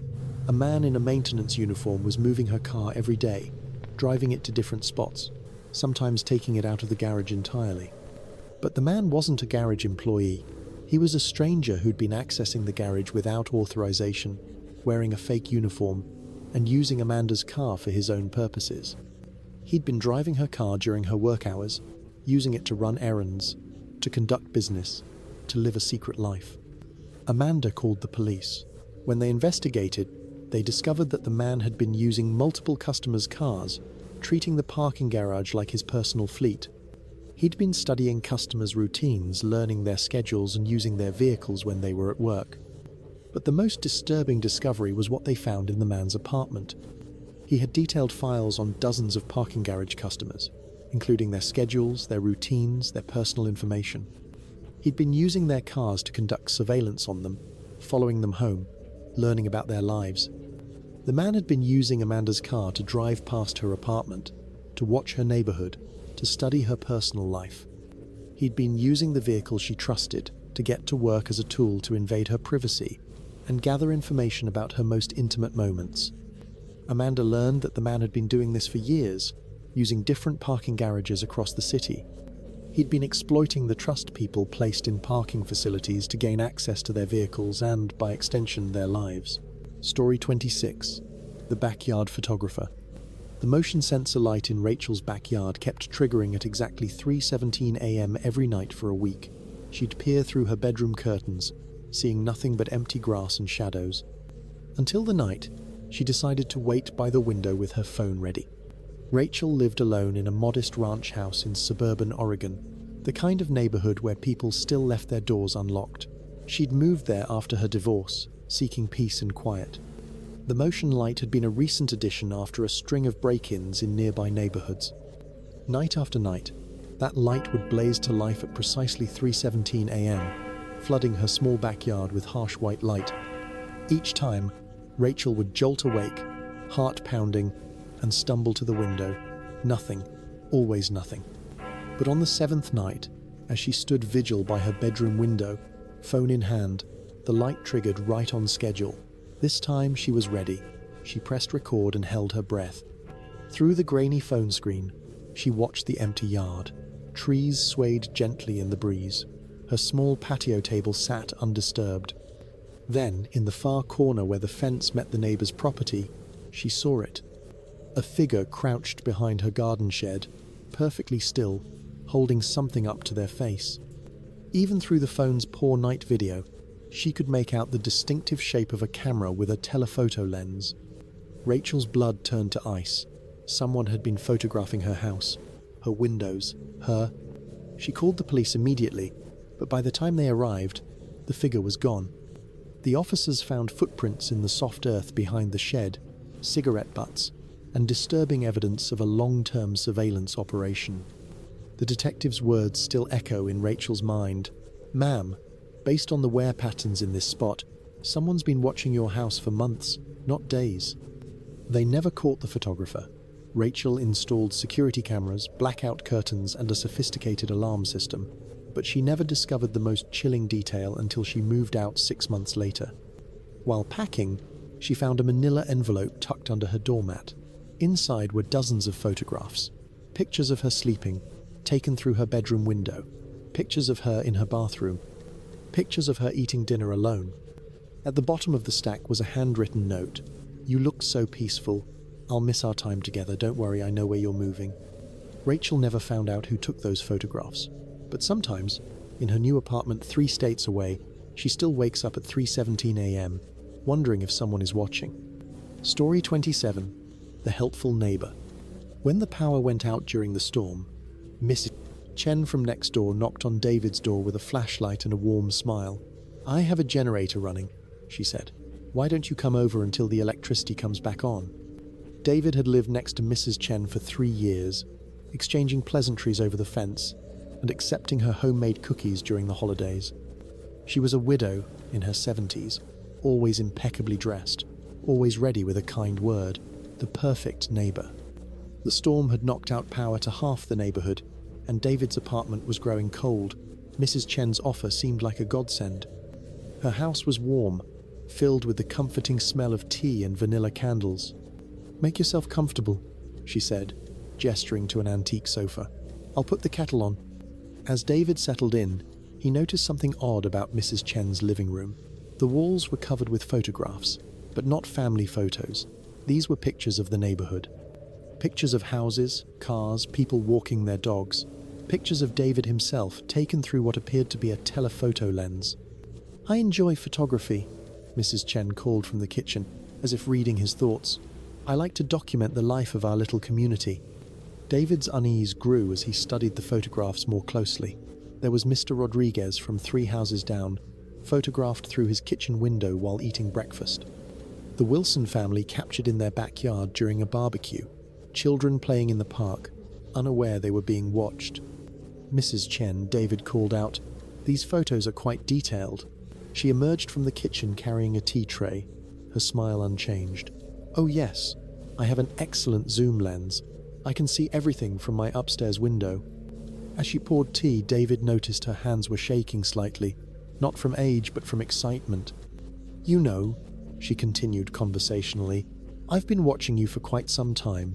You have such interesting habits, like how you never close your bedroom curtains completely, or how you always check your locks 3 times before bed." David set down his teacup with trembling hands. "I think I should go." "Oh, but the storm isn't over yet," Mrs. Chen said, and David noticed she'd moved between him and the front door. "Besides, I have so much more to show you." She gestured toward a hallway David hadn't noticed before. "Would you like to see my darkroom? I develop all my own photographs. I have some lovely shots of you sleeping." David bolted for the door, but Mrs. Chen was faster than her age suggested. She grabbed his arm with surprising strength. "You can't leave yet," she hissed, her kindly demeanor dropping away like a mask. "I've been planning this evening for so long." David broke free and ran into the storm, leaving Mrs. Chen standing in her doorway, smiling that same warm smile. He called the police, but when they arrived, Mrs. Chen's house was empty. She'd vanished, along with all her photographs. The police found evidence of an extensive surveillance operation, cameras hidden in trees, recording equipment, detailed logs of every resident's daily routine. Mrs. Chen had been documenting the neighborhood for years, but she'd never been Mrs. Chen at all. The real Mrs. Chen had died 2 years earlier. The woman who'd been living next door, watching, waiting, photographing, had simply moved into the dead woman's house and assumed her identity. David moved away within a month, but he never stopped wondering, in how many neighborhoods had she done this before, and where did she go next? Story 28. The Attic Tenant. The footsteps above Sarah's bedroom started softly, like someone trying not to be heard, but as weeks passed, whoever was in her attic grew bolder, and the sounds became impossible to ignore. Sarah lived alone in a 2-story Victorian house she'd inherited from her grandmother. The house was old, full of creaks and groans, so at first she attributed the sounds to settling wood and shifting foundations. Every old house had its personality, she told herself. But these weren't random settling sounds. They followed a pattern, footsteps that began around 11 p.m., pacing back and forth across the length of the house. Sometimes they'd pause directly above her bed, as if someone was standing there, listening. Sarah convinced herself it was her imagination, until the night she heard something fall in the attic, a heavy thud, followed by what sounded like hushed cursing. The next morning, she found a pull-down ladder in the hallway ceiling she'd never noticed before. Her grandmother had never mentioned attic access, and Sarah had never bothered to explore the upper reaches of the house. Armed with a flashlight, she climbed into the darkness above. The attic was larger than she'd expected, running the full length of the house. Dust motes danced in her flashlight beam, and she could see evidence of old insulation and stored furniture. But in the far corner, something was terribly wrong. Someone had been living there. A sleeping bag was spread across the floor, surrounded by empty food containers, water bottles, and what appeared to be a makeshift toilet. Stacks of newspapers were arranged like walls, creating a small living space hidden among the rafters. Sarah's blood froze as she realized the newspapers were all local, all recent. Some had articles about her grandmother's death circled in red ink. Others had the obituary cut out entirely. But it was the photographs that made her scream. Dozens of pictures of Sarah, taken through the windows of the house. Pictures of her sleeping, cooking, watching television. Pictures of her in the shower, taken from an angle that suggested they'd been shot from the attic, through some hidden opening. A sound behind her made her spin around. A man emerged from behind a stack of storage boxes, smiling apologetically. "I'm sorry you had to find out this way," he said calmly. "I was hoping to keep this arrangement going a little longer." He was middle-aged, wearing clothes that looked like they'd been slept in for weeks. His smile was friendly, almost sheepish, as if he'd been caught doing something mildly embarrassing rather than criminally insane. "I've been living here since your grandmother passed," he continued. "She never knew either, bless her heart. I've gotten quite good at staying quiet, but I suppose I'm out of practice." Sarah tried to run, but he was between her and the ladder. Now, he said, raising his hands peacefully. "I'm not going to hurt you. I just need somewhere to stay, and this house has been perfect. You hardly ever come up here, and I've been very respectful.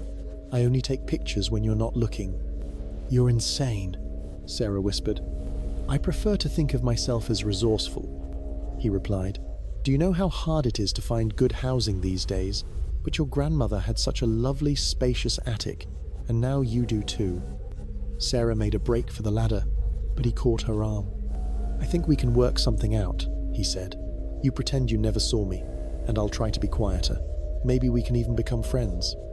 Sarah broke free and tumbled down the ladder, running for her phone. The police arrived within minutes, but when they searched the attic, they found only the evidence of habitation. The man was gone.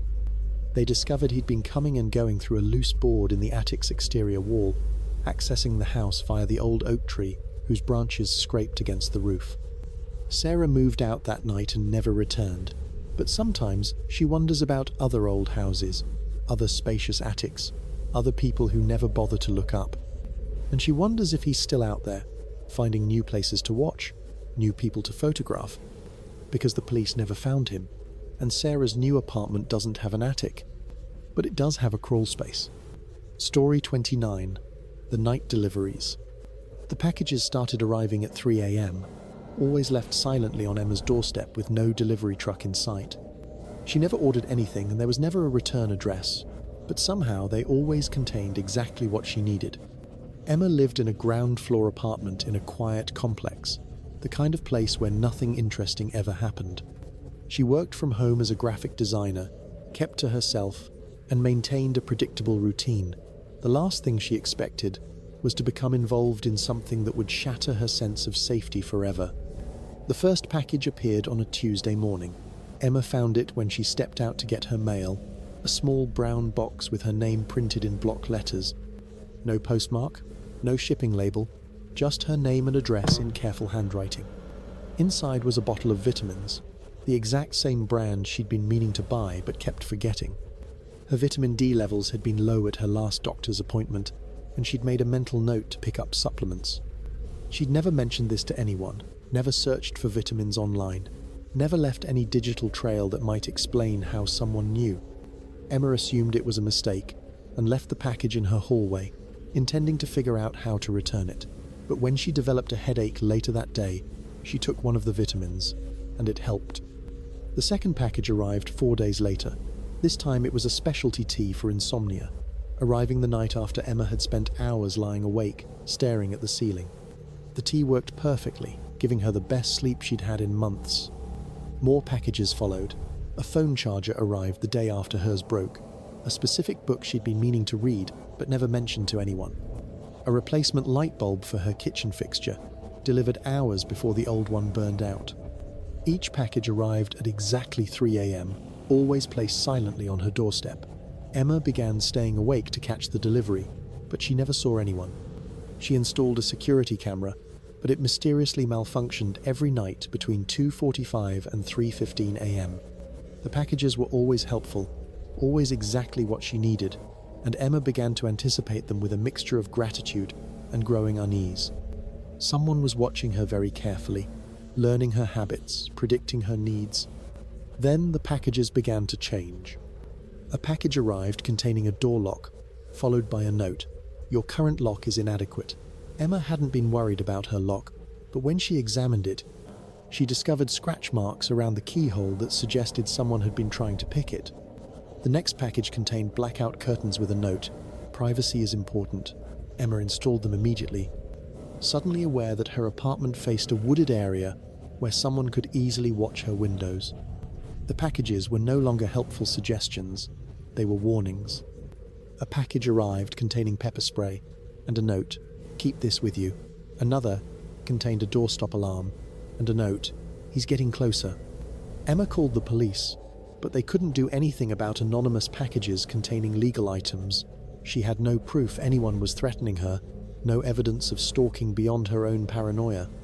The final package arrived on a Friday night, heavier than the others. Inside was a Polaroid camera and a note: "Document everything. You'll need proof." Attached to the camera was a single photograph: Emma's apartment building, taken from the woods, with a figure visible in one of the windows. A figure that wasn't Emma. Someone had been inside her apartment. Emma grabbed the pepper spray and the doorstop alarm and barricaded herself in her bedroom. She called the police again, but they found no signs of forced entry, no evidence anyone had been in her apartment. As the officers were leaving, Emma noticed something that made her blood run cold. One of the officers was carrying a small brown package. "Excuse me," she called out. "What's that?" The officer looked confused. "What's what?" "That package." The officer looked down at his empty hands. "I'm not carrying anything, ma'am." But Emma had seen it clearly. The same brown paper, the same block lettering, the same careful handwriting. She never found out who had been sending the packages, but she moved out the next day, and she never lived on a ground floor again. Sometimes, though, she still wonders if someone out there is watching her new apartment, learning her new routines, preparing new packages. Because the night before she moved, she found one last package on her doorstep. Inside was a note with her new address already written on it. Story 30. The Substitute Teacher. The substitute teacher who replaced Mrs. Harrison knew things about the students that weren't in any file. She knew Tommy's father had been laid off, that Sarah's parents were getting divorced, that Michael was afraid of spiders. She knew everything. Lincoln Elementary was a small school in a tight-knit community where everyone knew everyone else's business. But even in a place where gossip travelled fast, nobody could explain how Miss Vale seemed to know intimate details about every student's life. Miss Vale arrived on a Monday morning with perfect credentials and a warm smile. The principal, Dr. Martinez, was grateful to find such a qualified substitute on short notice. Mrs. Harrison had called in sick with the flu, and they'd been scrambling to cover her third-grade class. "I'm so excited to work with the children," Miss Vale said, her voice soft and reassuring. "I feel like I know them already." Dr. Martinez assumed she'd reviewed the student files, but Miss Vale's knowledge went far beyond what any school record would contain. During morning roll call, she addressed each child by name without looking at her attendance sheet. When Tommy seemed distracted, she said, "I know things are difficult at home right now, but your daddy will find a new job soon." Tommy's father had been laid off just 3 days earlier, information that hadn't been shared with the school. When Sarah started crying during math, Miss Vale knelt beside her desk and whispered, "Your parents arguing isn't your fault, sweetie. Sometimes grown-ups have problems that have nothing to do with their children. Sarah's parents had been fighting all weekend about their upcoming divorce, but they hadn't told anyone, not even Sarah's grandparents.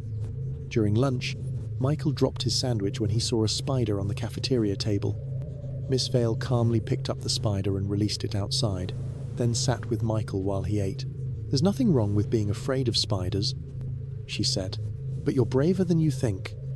Michael had never told anyone about his spider phobia. Even his parents didn't know how terrified he was of the eight-legged creatures.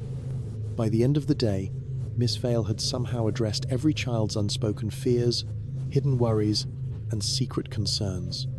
She seemed to see straight into their hearts, offering comfort and understanding that went far beyond normal teacher-student interaction. The children loved her. They felt seen, understood, heard in a way that was both wonderful and deeply unsettling. That evening, several parents called the school with concerns. How did the substitute teacher know so much about their families? Had someone been sharing private information? Dr. Martinez reviewed Miss Vale's credentials again. Everything checked out.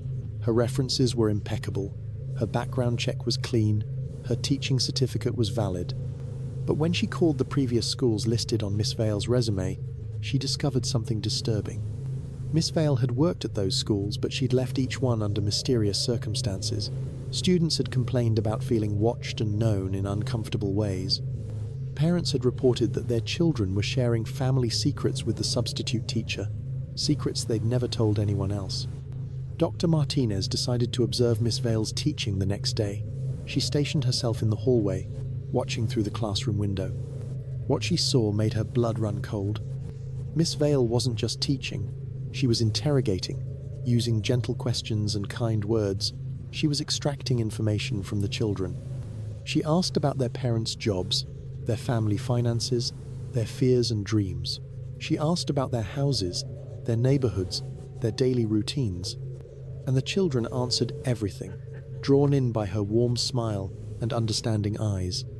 Dr. Martinez burst into the classroom, but Miss Vale was gone. The children were sitting quietly at their desks, looking confused and slightly dazed. "Where did Miss Vale go?"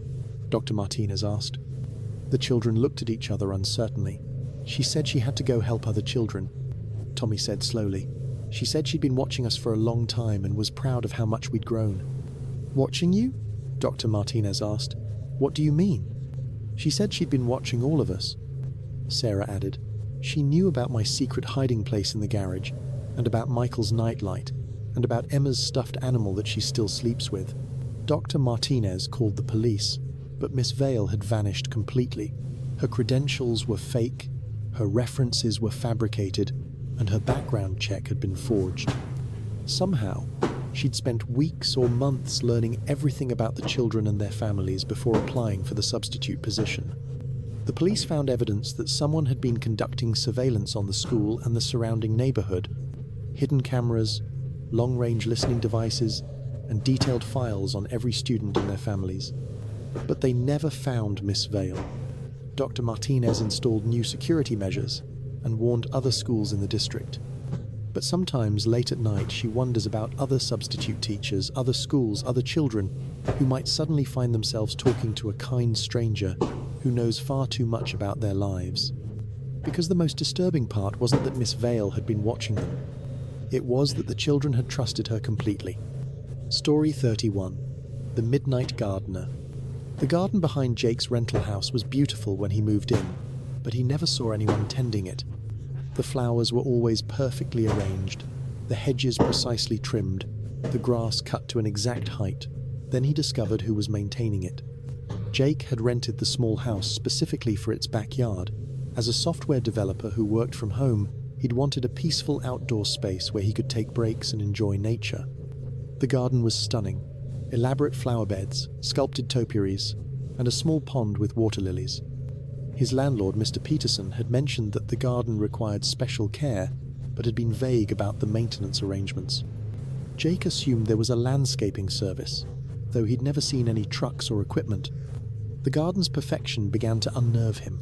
Every morning, he'd find new flowers blooming, dead leaves mysteriously removed, and the grass looking like it had been manicured with scissors. The attention to detail was obsessive, almost unnatural. Jake decided to solve the mystery by staying awake one night to catch the gardener in action. He positioned himself at his bedroom window with a cup of coffee and his laptop, determined to finally see who was maintaining his backyard. At 11:47 p.m., a figure emerged from the shadows near the back fence. It was a woman, elderly but moving with surprising agility. She wore dark clothing and carried a large bag of gardening tools. What struck Jake as odd was how quietly she moved, placing each step carefully to avoid making noise. She worked with practiced efficiency, deadheading flowers, adjusting stakes and trimming leaves with tiny scissors, but her methods were strange. She spoke to the plants in whispers, touching each bloom as if greeting an old friend. Jake watched, mesmerized, as she tended to every inch of the garden with an almost religious devotion. She worked for hours, never taking a break, never making a sound. As dawn approached, she gathered her tools and vanished back into the shadows. Jake tried to follow her path, but she disappeared completely, leaving no trace except the immaculately maintained garden. The next night, Jake watched again. The woman returned at the same time, performing the same ritual. This time, he noticed something disturbing. She spent long periods crouched near the pond, whispering to something beneath the water. Jake decided to investigate the pond the next morning. The water was clear, filled with beautiful lilies and what appeared to be decorative stones on the bottom. But as he looked closer, he realized the stones weren't stones at all. They were bones. Human bones, arranged in careful patterns beneath the water lilies. Jake called the police immediately. When they drained the pond, they found the skeletal remains of 3 people, all arranged in elaborate displays among the aquatic plants. The bones had been there for years, slowly becoming part of the garden's ecosystem. The police investigation revealed that the elderly woman was Mrs. Henley, the previous owner of the house. She'd supposedly died in a nursing home 2 years earlier, but the body in the grave was someone else entirely, Mrs. Henley had been living in the abandoned greenhouse behind the neighboring property, tending to her garden and her secrets. When they arrested her, Mrs. Henley was unrepentant. "They were poisoning my garden," she said calmly. "The previous tenants didn't appreciate beauty. They trampled my flowers, neglected my plants.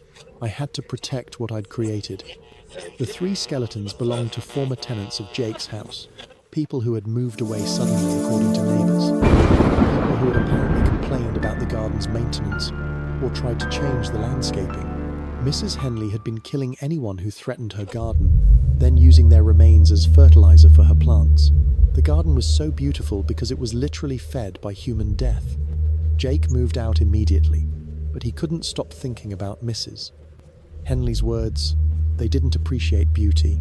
He wondered about other gardens he'd admired, other landscapes that seemed too perfect to be natural. The house was torn down 6 months later, but sometimes Jake drives by the empty lot. Nothing grows there now. The soil, despite years of careful cultivation, seems to reject any attempt at new life. But late at night, neighbors report seeing an elderly woman standing at the edge of the property, holding gardening tools, whispering to plants that are no longer there. And sometimes, in the middle of the empty lot, a single flower blooms in the darkness, growing from soil that should be barren. Story 32. The Friendly Maintenance Man. The maintenance man had keys to every apartment in the building, and he'd always been helpful fixing leaks and replacing light bulbs with a smile. Nobody suspected he was keeping detailed records of every resident's schedule, habits, and personal belongings. Crystal Ridge Apartments was a modern complex with excellent security and a maintenance staff that prided itself on quick response times. When something broke, you could count on Friendly Dave to fix it within hours, often before you even called in the work order.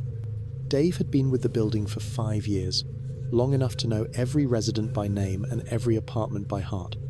He was the kind of maintenance worker landlords loved, reliable, efficient, and almost invisible. He could fix anything, and he never bothered the tenants with small talk or unnecessary noise. Residents trusted Dave completely. He had master keys, access codes, and permission to enter any apartment for routine maintenance. People got used to coming home to find their problems solved, their appliances repaired, their lives made a little easier by Dave's quiet competence. Nobody questioned why Dave always seemed to know exactly what was wrong before they called.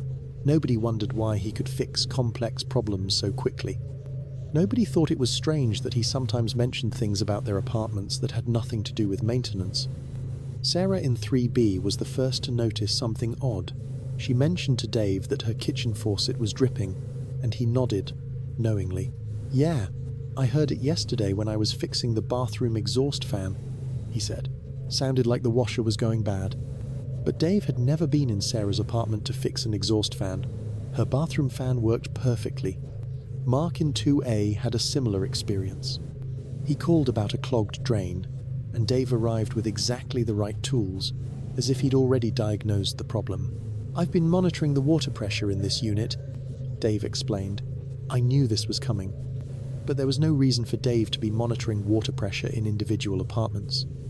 The residents began comparing notes during a building meeting about a rent increase.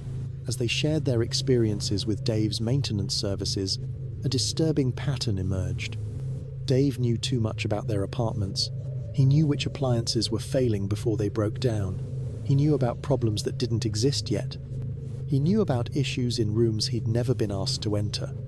Jenny from 4C had the most unsettling story. She'd been having trouble sleeping and mentioned to Dave that her bedroom was too hot. He immediately suggested adjusting the thermostat settings for her specific sleeping schedule. "I know you usually go to bed around 11:30, he said, "so I can program it to start cooling down at 11:15. Jenny had never told anyone her bedtime routine. She lived alone and kept irregular hours. There was no way Dave could know when she went to sleep unless he'd been watching her apartment.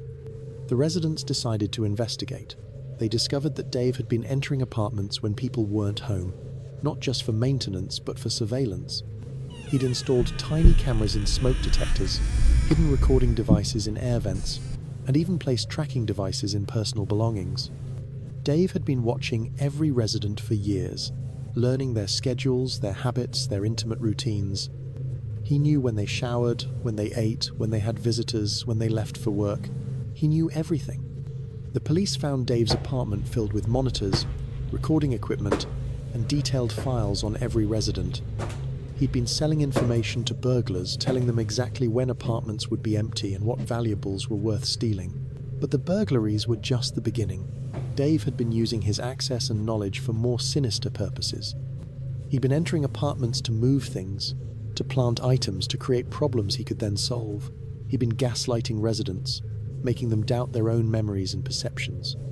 Some residents discovered that Dave had been in their apartments dozens of times without permission, touching their belongings, reading their mail, even taking photographs of personal items.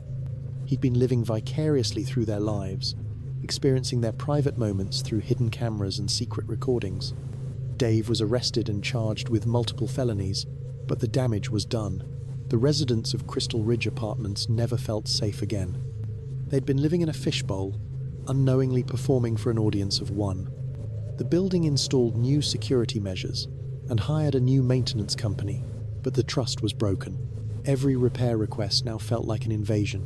Every maintenance visit was accompanied by paranoia. And sometimes, residents still find things in their apartments that don't belong to them, small items that weren't there before, positioned as if someone had been playing with their belongings.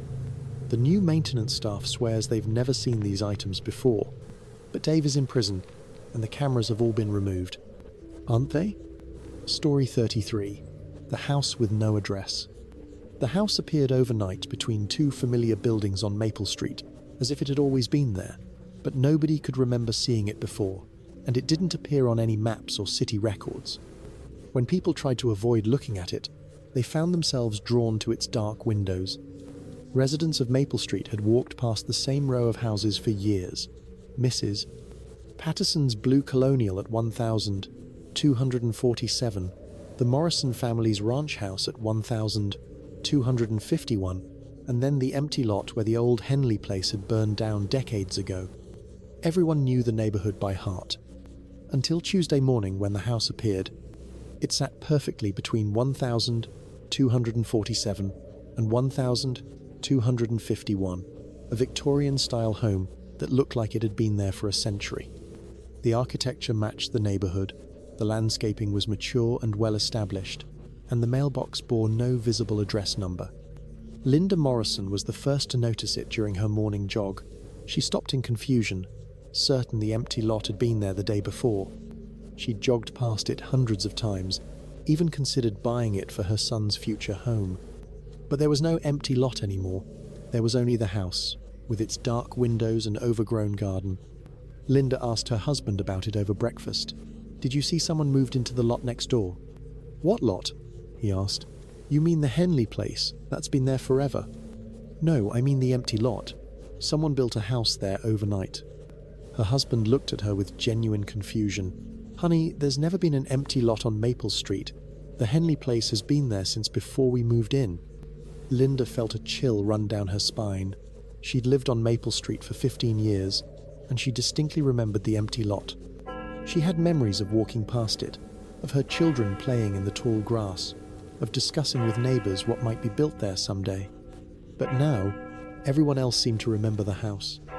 Linda called the city planning office, but they had no record of recent construction on Maple Street. According to their files, the house at 1249 Maple Street had been there since 1887. The building permits, tax records, and utility connections all dated back decades.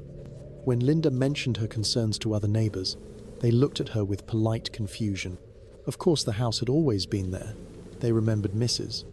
Henley living there, remembered her death, remembered the house sitting empty for years. But Linda's memories were different.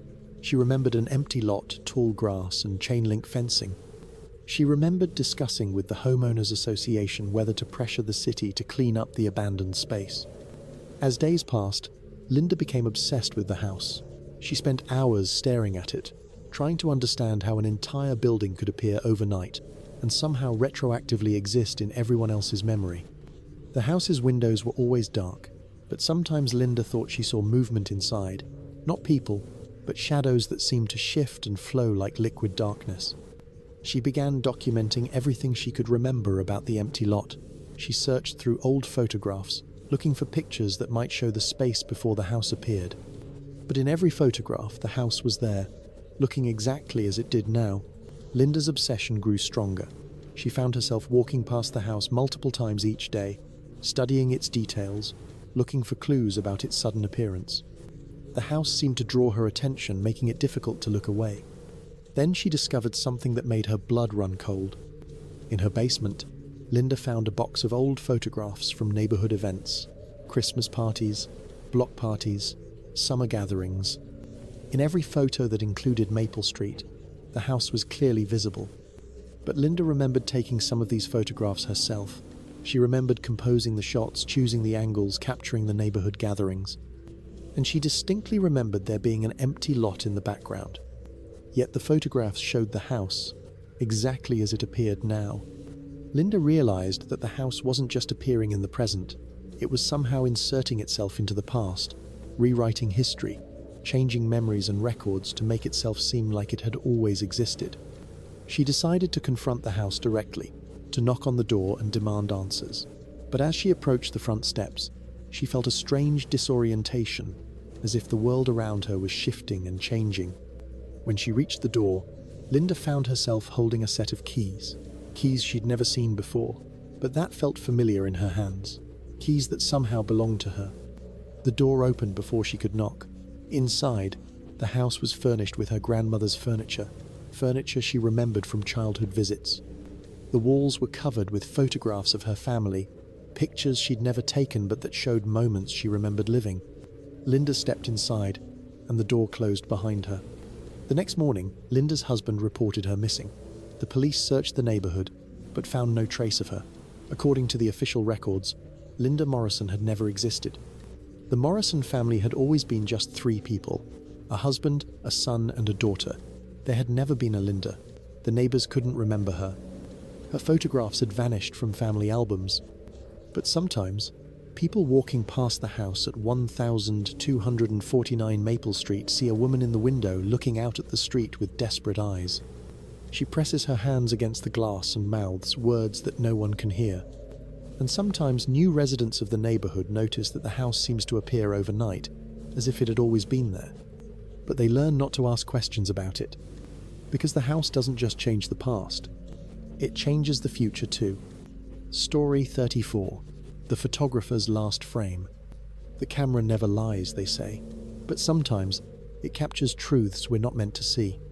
Sarah Mitchell was a night photographer in Portland, Oregon, who specialized in capturing the city's abandoned buildings. She had no idea that her final roll of film would reveal something watching her from the shadows.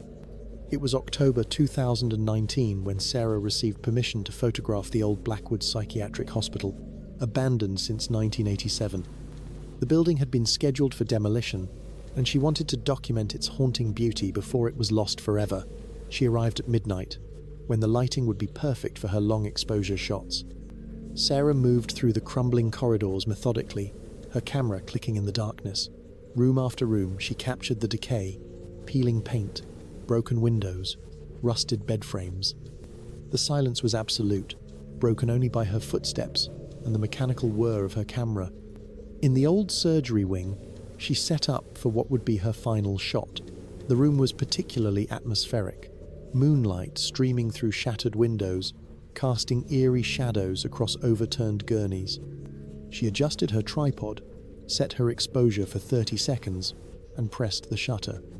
During the long exposure, she heard something, a soft, scratching sound, like fingernails on metal. She froze, listening intently, but the sound stopped. When the shutter clicked closed, she gathered her equipment and left, feeling increasingly uneasy. Sarah developed the film the next morning. Frame after frame showed the haunting emptiness she'd expected, but the last photo, the surgery room, made her blood run cold. There, barely visible in the corner of the frame, was a human figure, not a shadow or a trick of light, a person, standing motionless behind one of the gurneys. The figure was pale, wearing what appeared to be a hospital gown, but it was the face that made Sarah's hands shake as she held the photograph. The eyes were completely white, no pupils visible, and the mouth was open in what looked like a silent scream. Sarah knew she had been alone in that building. She had checked every room, every corner. Security footage from the property showed only her entering and leaving. Yet there it was, captured forever on film, proof that she had not been alone. She never went back to the hospital. 2 weeks later, it was demolished, but Sarah kept that photograph, unable to destroy it, yet unable to look at it for long. She eventually gave up night photography entirely, claiming she could no longer trust the darkness. The photograph still exists, stored in a safety deposit box. Sarah won't discuss what happened that night, but she'll tell you one thing: cameras don't lie, and sometimes that's the most terrifying truth of all. Whatever was in that hospital had been watching her, patient and silent, waiting for the perfect moment to reveal itself. The question that haunts her isn't what it was, it's how many other photos she's taken over the years might contain figures she never noticed, lurking just beyond the edge of perception. Story 35. The delivery that never came. Online shopping has made our lives convenient, but it's also made us vulnerable in ways we never anticipated. Jennifer Walsh learned this the hard way when she ordered a simple package that led to 3 weeks of terror in her own home. It started innocently enough. Jennifer, a 28-year-old teacher living alone in suburban Michigan, ordered a book online in March 2021. The delivery was scheduled for a Thursday afternoon, but when she came home from work, there was no package. Instead, there was a note tucked under her door. "Sorry we missed you. Your package is being held for pickup. Please call to reschedule." The note looked official enough, with a tracking number and a phone number. Jennifer called the number, and a polite woman answered, claiming to be from the delivery company. She explained that there had been a mix-up, and they needed to verify Jennifer's identity before delivering the package. The woman asked for Jennifer's full name, address, and date of birth, all information that seemed reasonable for a delivery confirmation. What Jennifer didn't know was that this was just the beginning. The next day, she received another call from the same woman, this time saying there was a problem with the package and they needed additional verification. Could Jennifer confirm her social security number? Her mother's maiden name? Jennifer began to feel uneasy, but provided the information, thinking it was legitimate. Over the following days, the calls became more frequent and more intrusive. The woman claimed to be conducting a security audit and needed to verify Jennifer's daily routine. What time did she leave for work? When did she return? Did she live alone? Jennifer finally became suspicious and hung up, but the calls continued. Then things escalated. Jennifer began receiving packages she hadn't ordered, cheap items from various online retailers. Each package came with a note. "Hope you enjoy your gift. We know you're home." The packages were always delivered when Jennifer was at work, as if someone was watching her schedule. The breaking point came on a Friday evening. Jennifer was grading papers when she heard a soft knock at her door. Through the peephole, she saw a delivery person in uniform, holding a package. But something felt wrong. The uniform looked slightly off, and the person's face was obscured by a baseball cap. Jennifer didn't open the door. Instead, she called the police. When officers arrived, they found no delivery person, but they did find something that made Jennifer's blood run cold. There were muddy footprints leading from her door to her living room window. Someone had been looking inside her house. The investigation revealed that the initial delivery company was fake. The phone number led to a burner phone, and the tracking number was fabricated. Someone had been using the pretense of a missed delivery to gather personal information about Jennifer, learn her schedule, and case her home. Security cameras from a neighbor's house captured disturbing footage. For 3 weeks, the same person had been walking past Jennifer's house multiple times a day, always when she was at work. The person would approach her windows, peer inside, and sometimes try door handles. Jennifer moved out immediately. She learned later that this was part of a larger scam targeting single women who lived alone. The perpetrator would track online purchases, intercept delivery notifications, and use fake missed delivery notices to gather information for potential break-ins. The scariest part? Jennifer's original book order was delivered normally the day after she placed it. The fake missed delivery notice had been placed on her door by someone who had been watching her house, waiting for a package to arrive. They had turned a simple online purchase into a 3-week surveillance operation. Jennifer now lives in a different state, but she still checks her doorstep obsessively and never provides personal information over the phone. She's learned that in our connected world, even the most innocent transactions can be turned into opportunities for predators. The next time you get a missed delivery notice, look closely. Make sure it's real, because someone might be using your own purchases to learn everything about you, preparing for a visit you definitely don't want to receive. Story 36. The House That Remembered. Some houses hold onto their past like a secret whispered in the walls. The Cortez family discovered this when they moved into their dream home in Salem, Oregon, in 2018. What they thought was a fresh start became a nightmare that forced them to confront the reality that some memories refused to die. Maria and Carlos Cortez had saved for years to buy their first home. When they found the Victorian house on Maple Street, it seemed perfect, spacious, beautiful, and surprisingly affordable. The real estate agent mentioned it had been on the market for several months, but they assumed it was simply overpriced for the area. The first few weeks were blissful. Maria loved the original hardwood floors, and Carlos enjoyed working in the large backyard. Their 2 young children, Sophia and Miguel, ages 8 and 6, were excited to have their own rooms, but then the house began to remember. It started with the children's complaints. Sophia said her room was too cold at night, even though the thermostat showed normal temperature. Miguel claimed he heard footsteps in the hallway outside his room, always around 3 a.m. Maria and Carlos dismissed these as adjustment anxiety. New house, new sounds. But then Maria began experiencing the house's memories herself. While cooking dinner, she would sometimes smell cigarette smoke, though no one in the family smoked. The scent was always strongest near the kitchen window, and it carried an underlying odor that made her stomach turn, something sweet and cloying that she couldn't identify. Carlos noticed that certain areas of the house felt different. The landing at the top of the stairs had a persistent cold spot, and the basement stairs creaked in a specific pattern, as if someone was walking down them with a distinctive gait. When he checked, he always found nothing. The breaking point came during a family dinner in October. Sophia suddenly stopped eating and stared at the corner of the dining room. "Who's the sad lady?" she asked. Maria and Carlos saw nothing, but Sophia insisted there was a woman in a blue dress standing in the corner, crying. That night, Maria couldn't sleep. She did something she'd been avoiding. She researched the house's history. What she found made her understand why the house had been so affordable. why it had sat on the market for months. In 2015, the previous owner, Margaret Henley, had died in the house, but it wasn't a peaceful death. Margaret had been suffering from dementia and had been living alone despite her family's concerns. She had fallen down the basement stairs and lay there for 3 days before being found. The coroner determined she had died slowly, calling for help that never came. The details were heartbreaking. Margaret had been a heavy smoker, and the kitchen window had been her favourite spot to smoke while cooking. She always wore a blue dress, her late husband's favourite.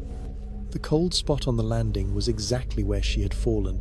The sweet smell Maria had noticed was Margaret's perfume, a scent that had lingered in the house long after her death. But there was more.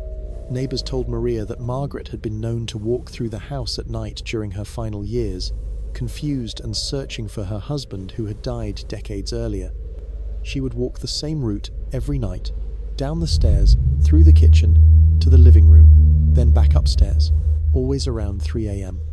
The Cortez family realized they weren't just living in Margaret's house, they were living with Margaret's final years, her confusion, her loneliness, her desperate search for comfort. The house had absorbed her memories, her routines, her very essence. They tried to stay. Carlos blessed the house. Maria tried to communicate with Margaret's spirit, offering prayers and respect, but the phenomena intensified. Items would move overnight, always to places where Margaret might have put them. The family would wake to find windows open, the same windows Margaret had opened every morning for 50 years. After 6 months, the Cortez family moved out. They lost money on the sale, but they gained something invaluable, the understanding that some houses are more than brick and mortar. They're repositories of human experience, holding on to joy and sorrow, love and loss, life and death. The house still stands on Maple Street, still for sale. The real estate listing doesn't mention Margaret, but the house remembers her. And late at night, neighbours sometimes see a figure in blue standing at the kitchen window, looking out at a world that has moved on without her. The house remembers, and it's waiting for the next family to share those memories with, whether they want to or not. Story 37. The Babysitter's Discovery. Trust is a fragile thing, especially when it comes to the safety of our children. The Morrison family learned this lesson in the most horrifying way possible when their trusted babysitter made a discovery that shattered their sense of security forever. Emma Richardson was the perfect babysitter. 19 years old, responsible, studying early childhood education at the local college. She had been watching the Morrison children, 7-year-old twins Jake and Lily, for over a year. The kids adored her, and parents David and Susan trusted her completely.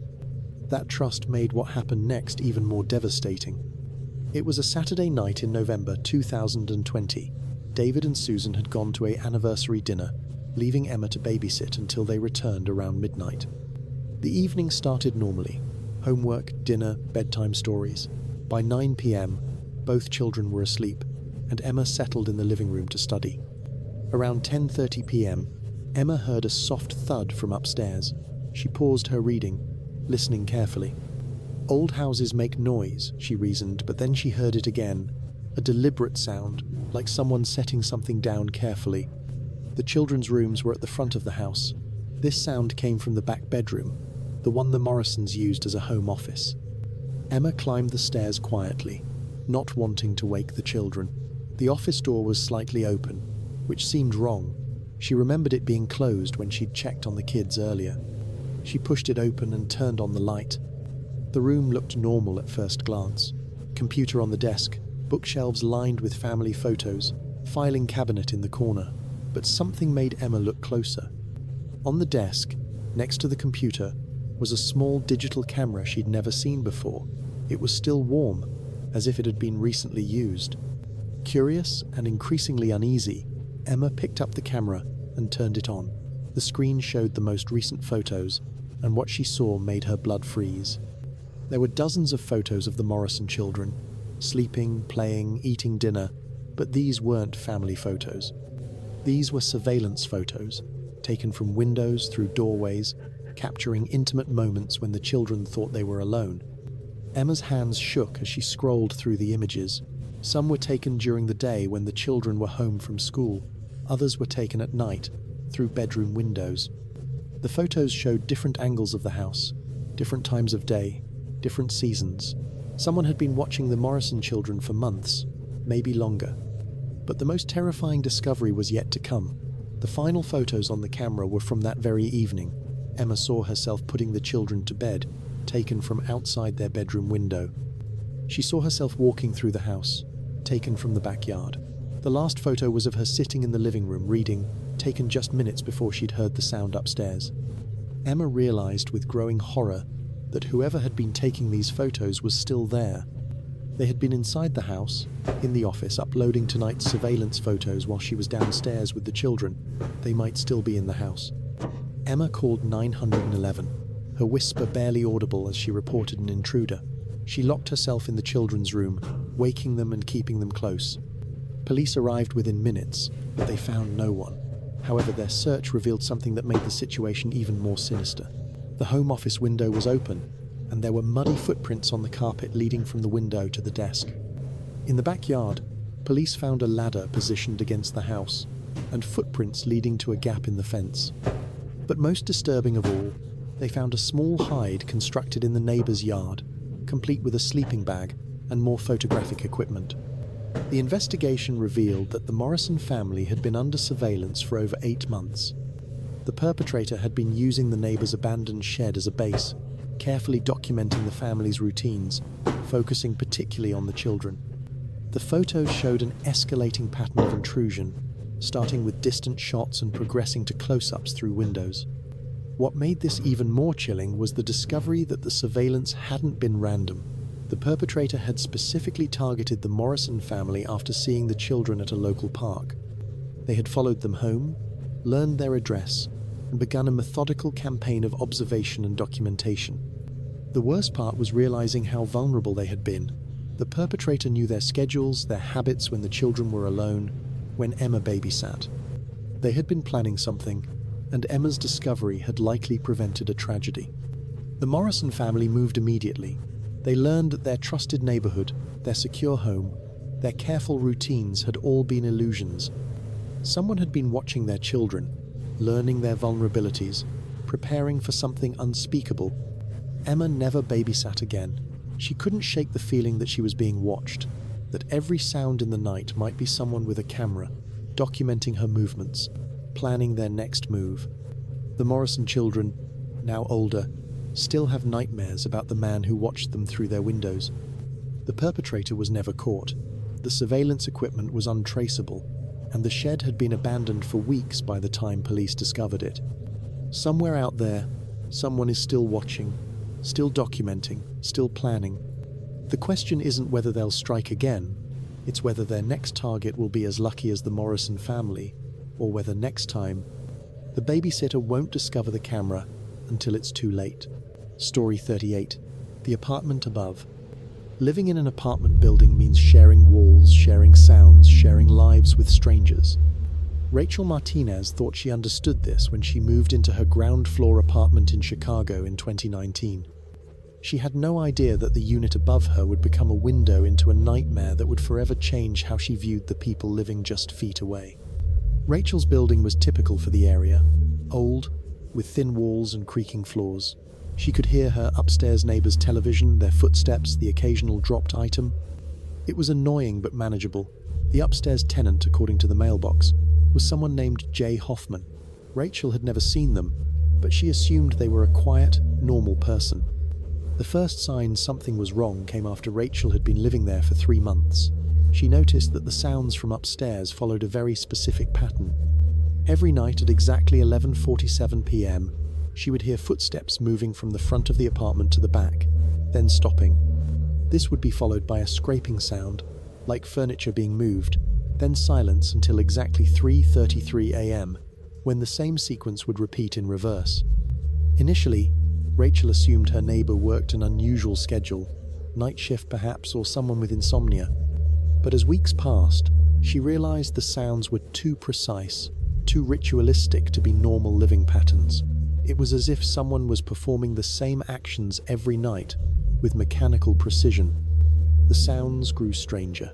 Rachel began hearing what sounded like muffled voices, but only one person lived upstairs. She would hear conversation, sometimes lasting hours, but only one voice was ever clear. The other voice, if it existed, was always muffled, indistinct, as if someone was speaking through fabric or from a distance. Rachel's sleep suffered.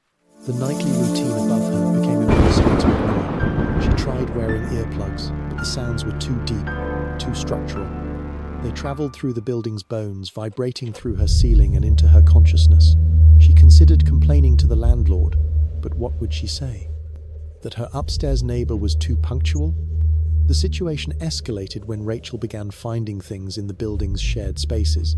In the laundry room, she discovered women's clothing that didn't belong to any of the female tenants she knew. The clothes were always in different sizes, different styles, as if they belonged to multiple people. But according to the tenant directory, J. Hoffman lived alone. Rachel started paying closer attention to her building's rhythms. She noticed that J. Hoffman never seemed to leave during the day.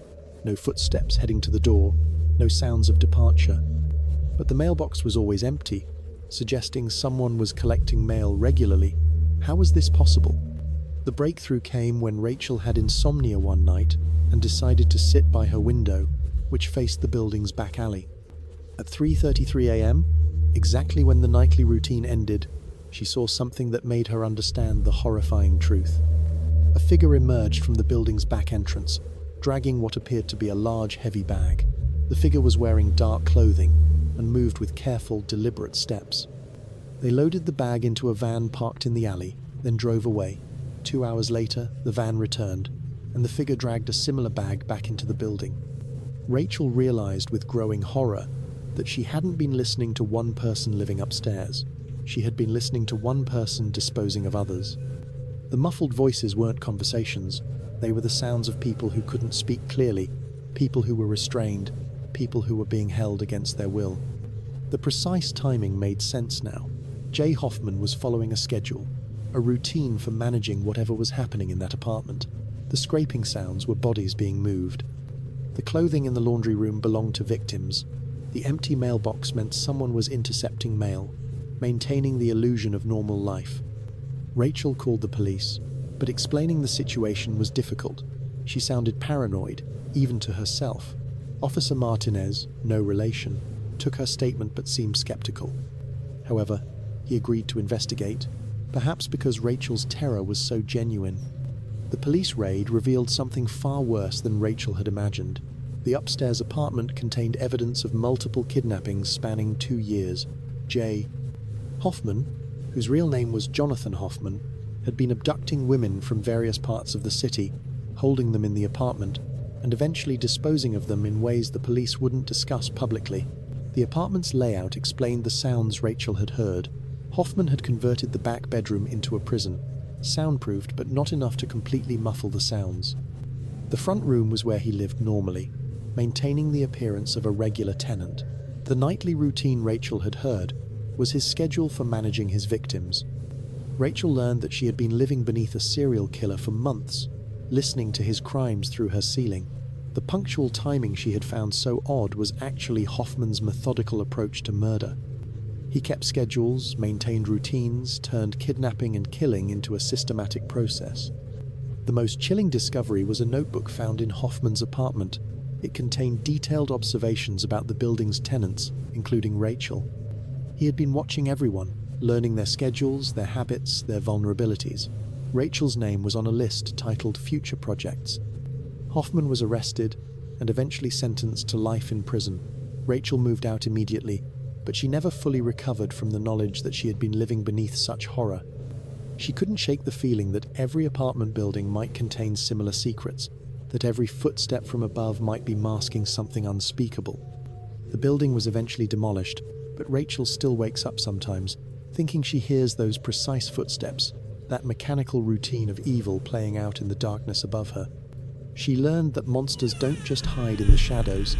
Sometimes they live in the apartment upstairs, following their schedules, pursuing their hobbies. And the only thing separating you from them is a thin layer of wood and plaster that does nothing to contain the sound of screaming. Story 39. The Perfect Tenant. Finding the perfect tenant seems like a landlord's dream, but for Patricia Nguyen, it became a nightmare that revealed how our desire for the ideal can blind us to the sinister reality lurking beneath a perfect facade.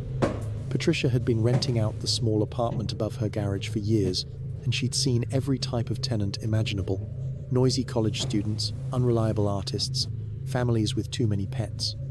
So when Daniel Chen responded to her Craigslist ad in September 2021, he seemed like an answered prayer. Daniel was impeccably polite, had excellent references, and paid 6 months' rent in advance. He was a software engineer who worked from home, he explained, and valued quiet and privacy. He didn't smoke, didn't drink, and had no pets. He provided a spotless credit report and character references from previous landlords that praised his reliability and cleanliness. The first few months were exactly what Patricia had hoped for. Daniel was invisible. No noise, no complaints, no maintenance requests. His rent arrived precisely on the first of each month. He kept the apartment spotless and even improved the small garden area outside his door. Patricia congratulated herself on finding the perfect tenant. But perfection, Patricia learned, can be its own red flag. Daniel was too perfect, too invisible. Patricia began to notice things that, individually, seemed insignificant, but together painted a disturbing picture. She never saw Daniel's car in the driveway during the day, but she never heard it leave at night. She never saw lights on in his apartment after dark, but his electricity bill was surprisingly high. She never heard him moving around, but sometimes she would find small items in her yard that she didn't remember placing there: a coffee cup, a book, a hair tie. Patricia's unease grew when she realized she had never actually seen Daniel since the day he moved in. She had been home during the day many times, but she never saw him coming or going. She had never encountered him checking his mail, taking out trash, or doing any of the mundane activities that tenants do. The breakthrough came when Patricia's sister visited for a week in December. Linda was a light sleeper and mentioned that she kept hearing sounds from the apartment above the garage: footsteps, voices, what sounded like furniture being moved. But these sounds only occurred during the day, when Daniel was supposedly at work. Patricia decided to investigate. She waited until a Tuesday afternoon when Daniel's car wasn't in the driveway and knocked on his door. No answer.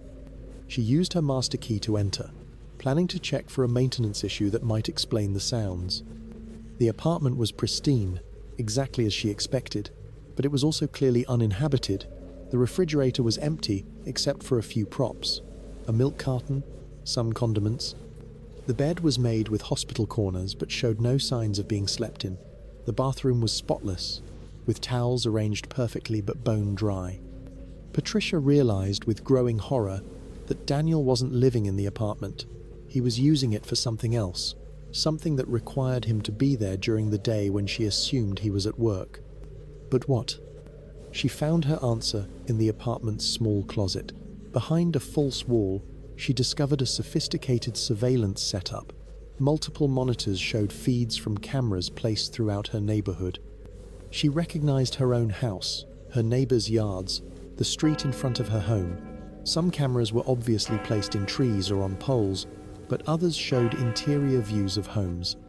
The most disturbing discovery was a detailed filing system. Daniel had files on every resident in the neighborhood, complete with photographs, daily schedules, personal information, and what appeared to be assessment notes. Patricia found her own file. It contained photos of her inside her house, copies of her mail, and notes about her routines. Patricia's hands shook as she read Daniel's notes about her neighbors: the elderly couple next door, the single mother across the street, the young professional who lived alone at the end of the block. Each file contained information that could only have been gathered through extensive surveillance and possibly breaking and entering. But the most chilling discovery was yet to come. In Daniel's desk, Patricia found a detailed plan labeled Neighborhood Integration Project. It outlined a systematic approach to gaining access to every home in the area, using the apartment rental as a base of operations. The plan included methods for duplicating keys, disabling security systems, and establishing behavioral baselines for residents. Patricia realized that her perfect tenant had been using her property as a headquarters for a comprehensive surveillance and infiltration operation targeting her entire neighborhood. Daniel wasn't just a tenant. He was a predator who had chosen her property as his base because it gave him perfect access to observe and plan attacks on dozens of families. She called the police immediately, but Daniel never returned. The surveillance equipment was sophisticated and untraceable. The bank account he had used to pay rent was connected to a false identity. Even his references, when investigated, led to dead ends and fabricated companies. The investigation revealed that Daniel Chen was likely part of a larger criminal organization that specialized in long-term surveillance operations, gathering information for burglaries, identity theft, and worse. The apartment had been just one cell in a network of similar operations across the city. Patricia learned that several break-ins in her neighborhood over the past few months had been connected to information that could only have been gathered through Daniel's surveillance operation. Families had been robbed when they were away, their valuables stolen from hiding places that only extensive observation could have revealed. The most disturbing realization was that Daniel's plan had been working perfectly. He had been the perfect tenant, invisible and unobtrusive, while systematically violating the privacy and security of an entire neighborhood. His perfection had been his camouflage, his politeness, a mask for something far more sinister. Patricia never rented the apartment again. She couldn't shake the feeling that she had been complicit in her neighbor's victimization, that her desire for the perfect tenant had made her blind to the signs of danger. She learned that sometimes the most dangerous predators are those who fit seamlessly into our lives, who give us exactly what we think we want while pursuing their own dark agendas. The apartment sits empty now, but Patricia still finds herself checking the windows, looking for signs of movement, wondering if someone else is watching from the shadows. She learned that perfection is often an illusion, and the most dangerous monsters are those who have mastered the art of appearing exactly like what we're looking for. Story 40. The Helpful Stranger. Kindness from strangers can restore our faith in humanity, but sometimes that kindness comes with a price that no one should have to pay. Margaret Foster learned this lesson when a helpful stranger's generosity turned into a nightmare that taught her to fear the very compassion she had always treasured. Margaret was 67 years old, living alone in a small house in Portland, Maine. Her husband had died 2 years earlier, and her children lived in different states. She had adapted to solitude, finding comfort in her garden, her books, and her weekly trips to the grocery store. She prided herself on maintaining her independence, but that independence made her vulnerable in ways she never imagined. It was a cold February morning in 2022 when Margaret's car wouldn't start. She had groceries to buy and a doctor's appointment that afternoon. Standing in her driveway, frustrated and unsure what to do, she noticed a man approaching from across the street. "Having trouble?" he asked with a warm smile. He was perhaps 40 years old, well-dressed, with kind eyes and a gentle manner. He introduced himself as David Martinez, explaining that he had just moved into the neighborhood and noticed her struggling with her car. David was incredibly helpful. He jump-started her car, followed her to the grocery store to make sure she made it safely, and even carried her groceries to her door. When Margaret tried to pay him for his time, he refused. "Neighbors help neighbors," he said simply. Over the following weeks, David became a regular presence in Margaret's life. He would stop by to check on her, help with small repairs around her house, and even bring her fresh vegetables from his garden. Margaret, who had been lonely since her husband's death, found herself looking forward to David's visits. David was the perfect neighbor. He was respectful, never staying too long, never asking for anything in return. He seemed to anticipate Margaret's needs, offering to help with her car when it needed service, bringing her mail when she was feeling unwell, even shoveling her driveway after snowstorms. Margaret began to depend on David's kindness. When her kitchen faucet leaked, David fixed it. When she needed groceries during an ice storm, David brought them. When she felt dizzy one afternoon, David drove her to the doctor's office. His generosity seemed boundless, and Margaret felt grateful to have such a caring neighbor. But kindness, Margaret learned, can be a form of control. David's help came with subtle strings attached. He would mention casually that he had noticed her lights were on late. Was she having trouble sleeping? He would ask about her family, her finances, her daily routines, always with apparent concern for her well-being. Margaret began to notice that David always seemed to know more about her life than she remembered telling him. He would mention appointments she had scheduled, phone calls she had received, even what she had watched on television. When she asked how he knew these things, he would smile and say he was just a good listener. The realization came slowly, like a photograph developing in chemicals. Margaret began to understand that David's helpfulness wasn't coincidental, it was systematic. He helped her with her car because it gave him access to her garage and house keys. He brought her groceries because it allowed him to see inside her home, to learn her routines, to understand her vulnerabilities.